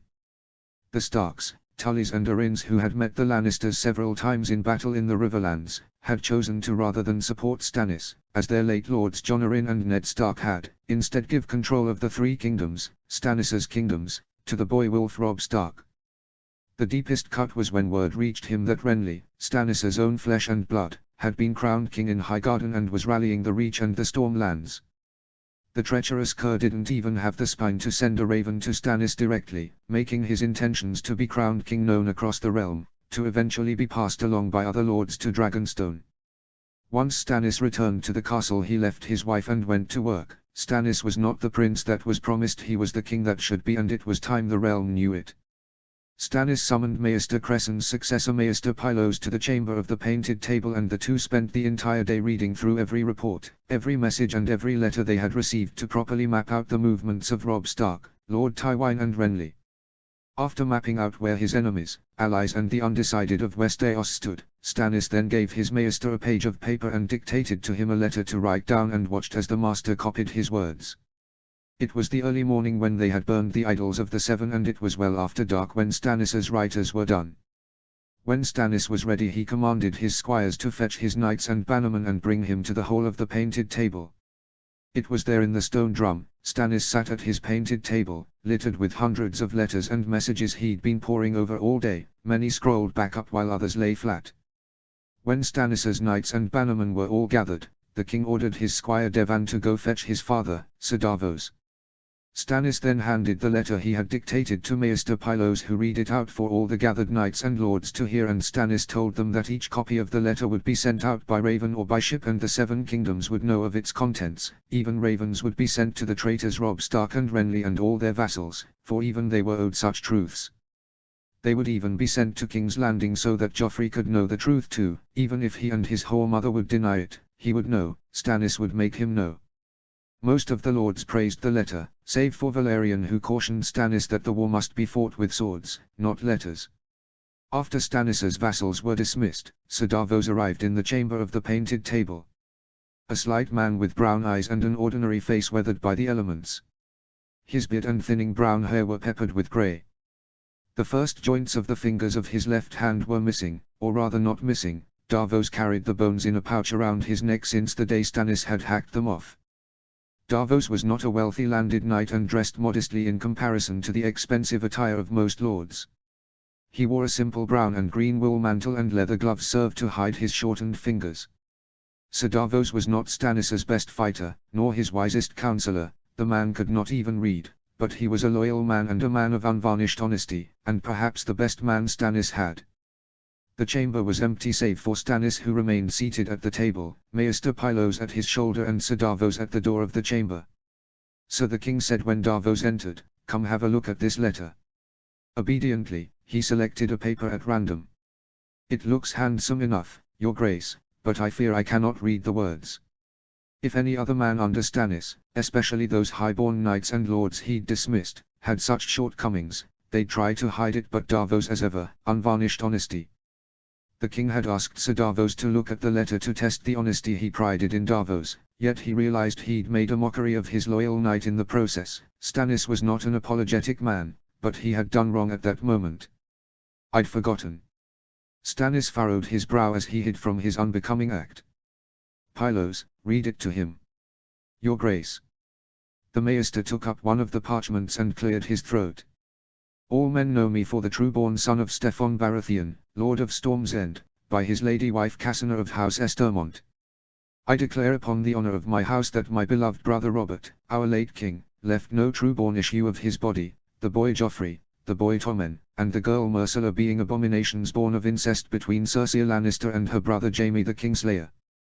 By right of birth and blood, I do this day lay claim to the Iron Throne of the Seven Kingdoms of Westeros. Let all true men declare their loyalty. Done in the light of the Lord, under the sign and seal of Stannis of House Baratheon, the first of his name, King of the Andals, the Rhoynar, and the first men, and Lord of the Seven Kingdoms." The parchment rustled softly as Pylos laid it down. "Make it Sir Jaime the Kingslayer henceforth," Stannis said, frowning. "Whatever else the man may be, he remains a knight. I don't know that we ought to call Robert my beloved brother either. He loved me no more than he had to, nor I him. An ill thing to say of one's own family, but a cold hard truth." Stannis was loyal to his brother, even when he, Renly and their household faced starvation in Storm's End when Mace Tyrell besieged them while his brother waged war against the Mad King to reclaim his bride from Prince Rhaegar. "A harmless courtesy, your grace," Pylos said. "A lie. Take it out." Stannis was a harsh man, some would even say cruel, but he was a man of truth and honor. He would not lie to lessen his enemies or lift himself up. He had no gods, prophecies or some other worldly force that kept the balance of right and right, only the truth of the world, a truth he accepted whether it was in favor of him or not. Stannis turned to Davos. The Maester tells me that we have 117 ravens on hand. I mean to use them all. 117 ravens will carry 117 copies of my letter to every corner of the realm, from the arbor to the wall. Perhaps 100 will win through against storm and hawk and arrow. If so, 100 Maesters will read my words to as many lords in as many solars and bedchambers, and then the letters will like as not be consigned to the fire, and lips pledged to silence. These great lords love Joffrey, or Renly, or Robb Stark. I am their rightful king, but they will deny me if they can. So I have need of you. I am yours to command, my king. As ever. Stannis nodded. I mean for you to sail Black Bether north, to Gulltown, the Fingers, the Three Sisters, even White Harbor. Your son Dale will go south in Wraith, past Cape Wrath and the Broken Arm, all along the coast of Dorne as far as the Arbor. Each of you will carry a chest of letters, and you will deliver one to every port and hold fast and fishing village. Nail them to the doors of septs and inns for every man to read who can. Davos said, that will be few enough. Sir Davos speaks truly, your grace, said Maester Pylos. It would be better to have the letters read aloud. Better, but more dangerous, said Stannis. These words will not be kindly received. Give me knights to do the reading, Davos said. That will carry more weight than anything I might say. Again, with Sir Davos's true honesty, Stannis thought more of Sir Davos than most highborn knights, but it was right to expect he would not be as well received as other knights with better-known sigils. I can give you such men, yes. I have 100 knights who would sooner read than fight. Be open where you can and stealthy where you must. Use every smuggler's trick you know, the black sails, the hidden coves, whatever it requires. If you run short of letters, capture a few septons and set them to copying out more. I mean to use your second son as well. He will take Lady Maria across the narrow sea, to Braavos and the other free cities, to deliver other letters to the men who rule there.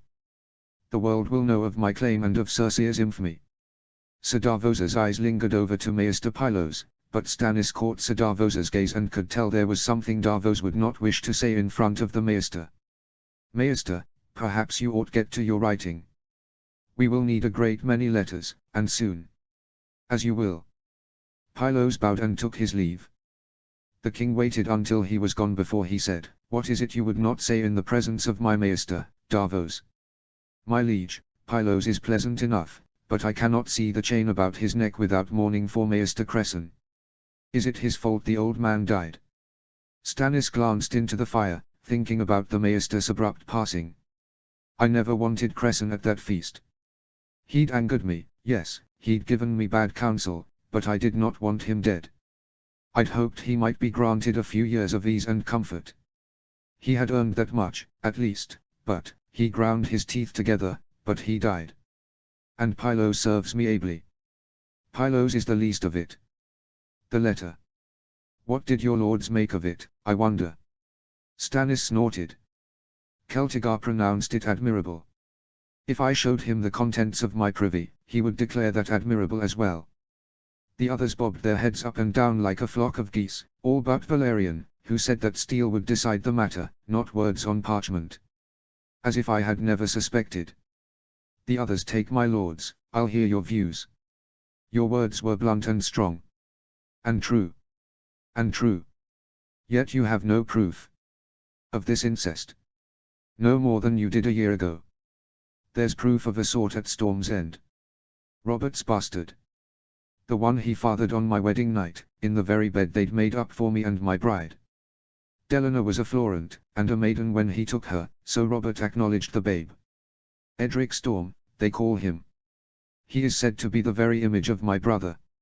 If men were to see him, and then look again at Joffrey and Tommen, they could not help but wonder, I would think. Yet how are men to see him, if he is at Storm's End?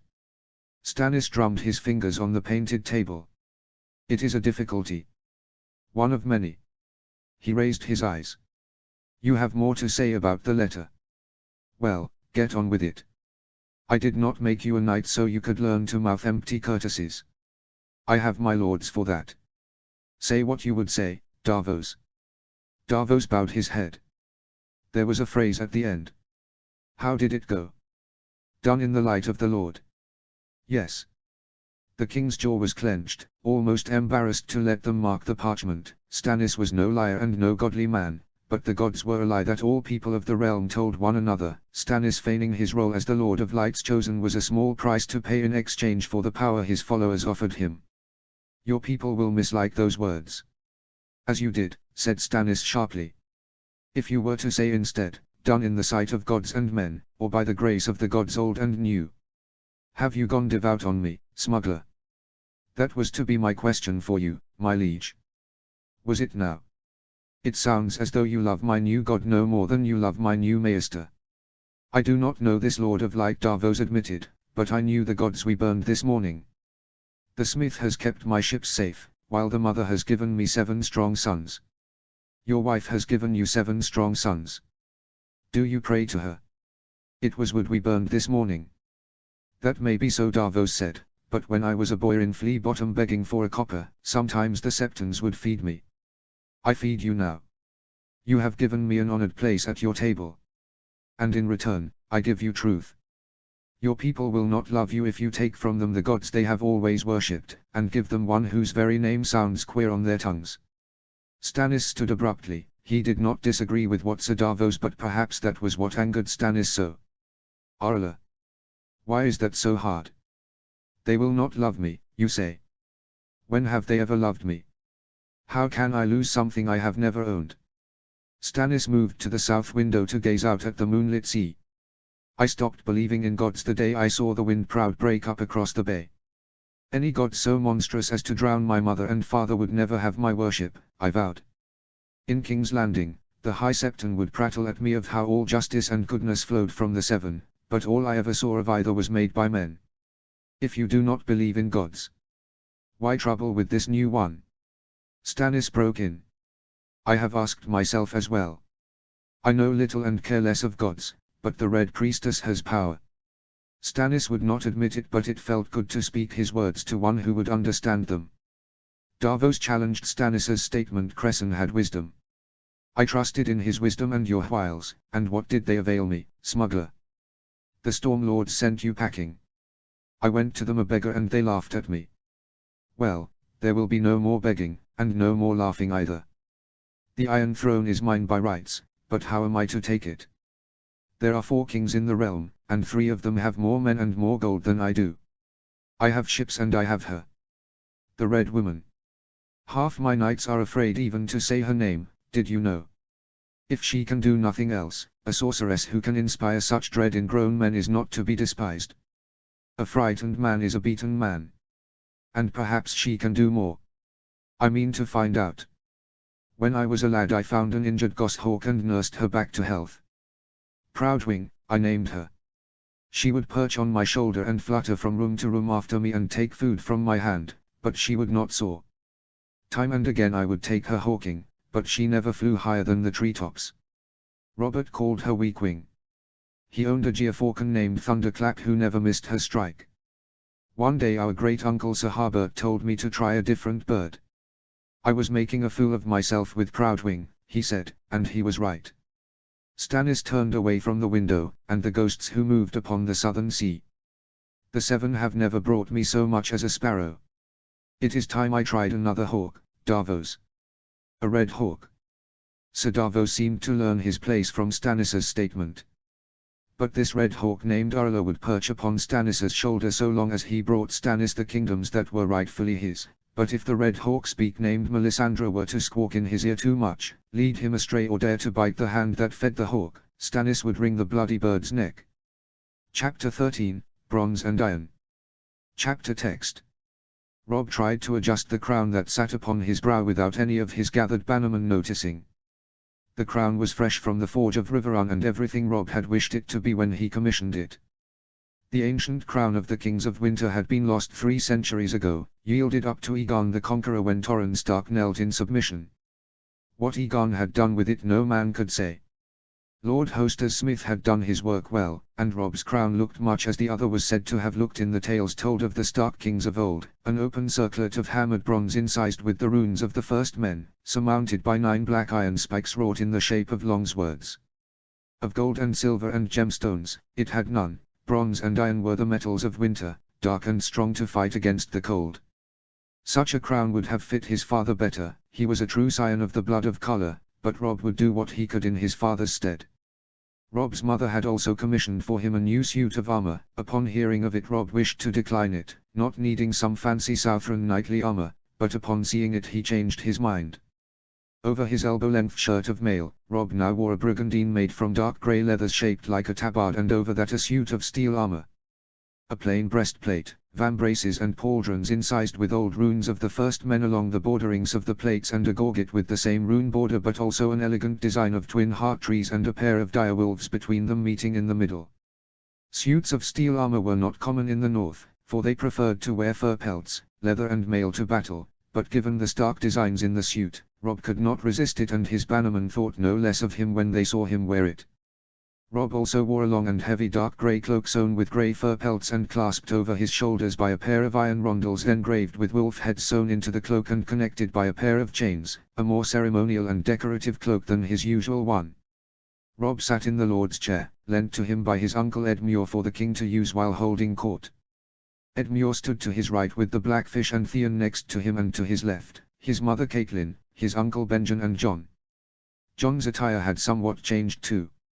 For one, he no longer carried a longsword on his waist belt, instead it only carried a dagger, and strapped to his back by a diagonal running belt, like a quiver, was the Valyrian steel bastard sword Longclaw sheathed upon his back with the stone-white wolf head pummel with garnet eyes. John's armour remained the same. He wore a long-sleeved shirt of mail, a black boiled leather cuirass woven with nets of ring mail, cutters, gauntlets, polins and greaves all fashioned from steel, but a new addition to his armour were his new pair of steel spalders adorned with rows of spikes, which made John's visage all the more menacing to behold. John was truly beginning to take shape as a great warrior, like the ones they would pretend to be when they sparred with wooden swords as children. During their time at Riverrun, Rob saw John almost every morning, training with the Blackfish to use Longclaw, and in a short period of time, John's skills with a sword, which were already of great caliber thanks to Sir Roderick, were improving to further reaches. Lying couchant upon the stone floor before Rob's seat side by side were Grey Wind and Ghost, vigilantly guarding the boy king. When the guards brought in the captive, Rob called for his sword. Oliver Free offered it up hilt first, and Rob drew the blade and laid it bare across his knees, a threat plain for all to see. "Your Grace, here is the man you asked for," announced Sir Robin Roger, captain of the Tully household guard. "Kneel before the king, Lannister," Theon Greyjoy shouted. Sir Robin forced the prisoner to his knees. Rob felt such a show of force was a bit excessive, but Rob would not bring up arguments of courtly mannerisms in front of a prisoner. Next, Lady Caitlin stepped forward, her hands clasped together. She cleared her throat and lifted her head up high. "You stand in the presence of His Grace Rob of the House Stark, first of his name, the blood of colour, Lord of the Kingdoms of the North, the Trident and the Mountains and the Vale, High King of the Northern Realm and the protector of its people." A crude new royal style fashioned by Caitlin for Rob, the fourth incarnation of Rob's royal address, having insisted it be whittled down repeatedly after hearing the first few vain and flamboyant styles Caitlin had crafted. This Sir Cleos Free was a son of the Lady Jenna, who was sister to Lord Tywine Lannister, but he had none of the fabled Lannister beauty, the fair hair and green eyes. Instead, he had inherited the stringy brown locks, weak chin, and thin face of his sire, Sir Aemon Free, old Lord Walder's second son. His eyes were pale and watery, and he could not seem to stop blinking, but perhaps that was only the light. The cells below Riverrun were dark and damp, and these days crowded as well. "Rise, Sir Cleos." Rob's voice was not as icy as his father's would have been, but he did not sound like a boy of 15 either, or at least he hoped not. Things had changed since his father went south. Rob thought his time as acting Lord of Winterfell would help make a man out of him, but it had forced him to become one alarmingly fast. He had summoned his father's banners to war, proved his authority to his bannermen, led them to battle and sent others to fight for him. Rob had killed and had watched men die following him. Was that what it was to be a man? To make hard choices and face harsh realities and keep your head held high? If so, then Rob could say with confidence that he was now a man grown. Morning light glimmered faintly against the edge of the steel blade across Rob's knees. Yet it was not the sword that made Sir Cleos Free anxious, it was the two beasts. The dishevelled and dirty Lannister knight looked with terror at the two dire wolves that guarded the king. Grey Wind and Ghost were now as large as elk hounds but would be larger than ponies before they stopped growing. Grey Wind was lean and smoke-dark, with eyes like molten gold, and Ghost was white as snow and eyes blood-red. Grey Wind and Ghost rose up from the floor of the hole, and Grey Wind padded forward and sniffed at the captive knight, with every man in that hole able to smell the scent of fear. Ghost was on his feet but remained close to Rob, standing guard, snarling silently at the knight from a distance. Sir Cleos had been taken during the battle in the Whispering Wood, where Grey Wind and Ghost had ripped out the throats of more than a dozen men between them. The knight scrambled up, edging away with such alacrity that some of the watchers laughed aloud. "Thank you, my lord. Your grace," barked the great Jon, ever the truest, fiercest and by far the loudest of Rob's northern bannermen. "Your grace," Sir Cleos corrected hastily. "Pardons." Rob had known several Freys of good character, namely Oliver, but others were obstinate, brash, arrogant and conniving, and Sir Cleos being of a Lannister mother, he expected him to be doubly as wretched, but Sir Cleos seemed only shy and scared. "I brought you from your cell to carry my message to your cousin Cersei Lannister in King's Landing.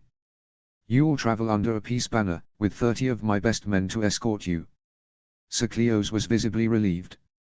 "Then I should be most glad to bring his grace's message to the Queen." "Understand," Rob said, "I am not giving you your freedom. Your grandfather Lord Walder pledged me his support and that of House Frey. Many of your cousins and uncles rode with us in the Whispering Wood, but you chose to fight beneath the Lion Banner. That makes you a Lannister, not a Frey. I want your pledge, on your honor as a knight, that after you deliver my message you'll return with the Queen's reply, and resume your captivity." It was at this moment Rob hoped that of all the ill characteristics of various Freys and Lannisters, Sir Cleos might hold to some of the rare good qualities. Sir Cleos answered at once. "I do so vow." "Every man in this hall has heard you," warned Sir Ed Muir, who spoke for Riverrun and the Lords of the Trident in the place of their dying father. Before long Ed Muir would succeed his father as Lord of Riverrun, but not as Lord Paramount of the Riverlands, instead taking the title of Lord Prince of Kingdom of the Trident, and Robert Arryn taking the same title in regards to the Kingdom of the Vale and the Mountains. Such titles were another concoction of Lady Catelyn, to distinguish the structure of Rob's northern realm from that of the Iron Throne. "If you do not return, the whole realm will know you forsworn." "I will do as I pledged," Sir Cleos replied stiffly. "What is this message?" "An offer of peace." Rob stood, longsword in hand. Grey Wind moved back to his side, adjacent to Ghost. The whole grew hushed. "Tell the Queen Regent that if she meets my terms, I will sheath this sword, and make an end to the war between us." In the back of the hall, Rob glimpsed the tall, gaunt figure of Lord Rickard Karstark murmuring to his sons Torren and Eddard with a curious look on his face, perhaps wondering if Rob had spoken to his battle companions about the terms of his peace. "Oliver, the paper," Rob commanded. The squire took his longsword and handed up a rolled parchment. Rob unrolled it and began to read. "First, the Queen must release my sisters and provide them with transport by sea from King's Landing to White Harbour. It is to be understood that Sansa's betrothal to Joffrey Baratheon is at an end. When I receive word from my castellan that my sisters have returned unharmed to Winterfell, I will release the Queen's cousins, the Squire Willem Lannister and your brother Shan Frey, and give them a safe escort to Casterly Rock or wheresoever she desires them delivered." Rob glanced up from the paper to his lords, who remained silent but glanced at one another, exchanging looks of approval, disapproval or uncertainty.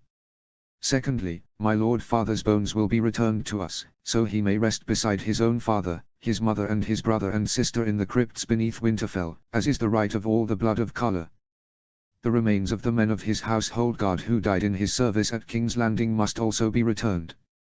Rob's eyes darted to his uncle Benjen, who was solemn and stern and took a deep breath through his nose, clearly disheartened at the knowledge that all the family of his youth was gone, and Rob felt guilt at reminding him of it.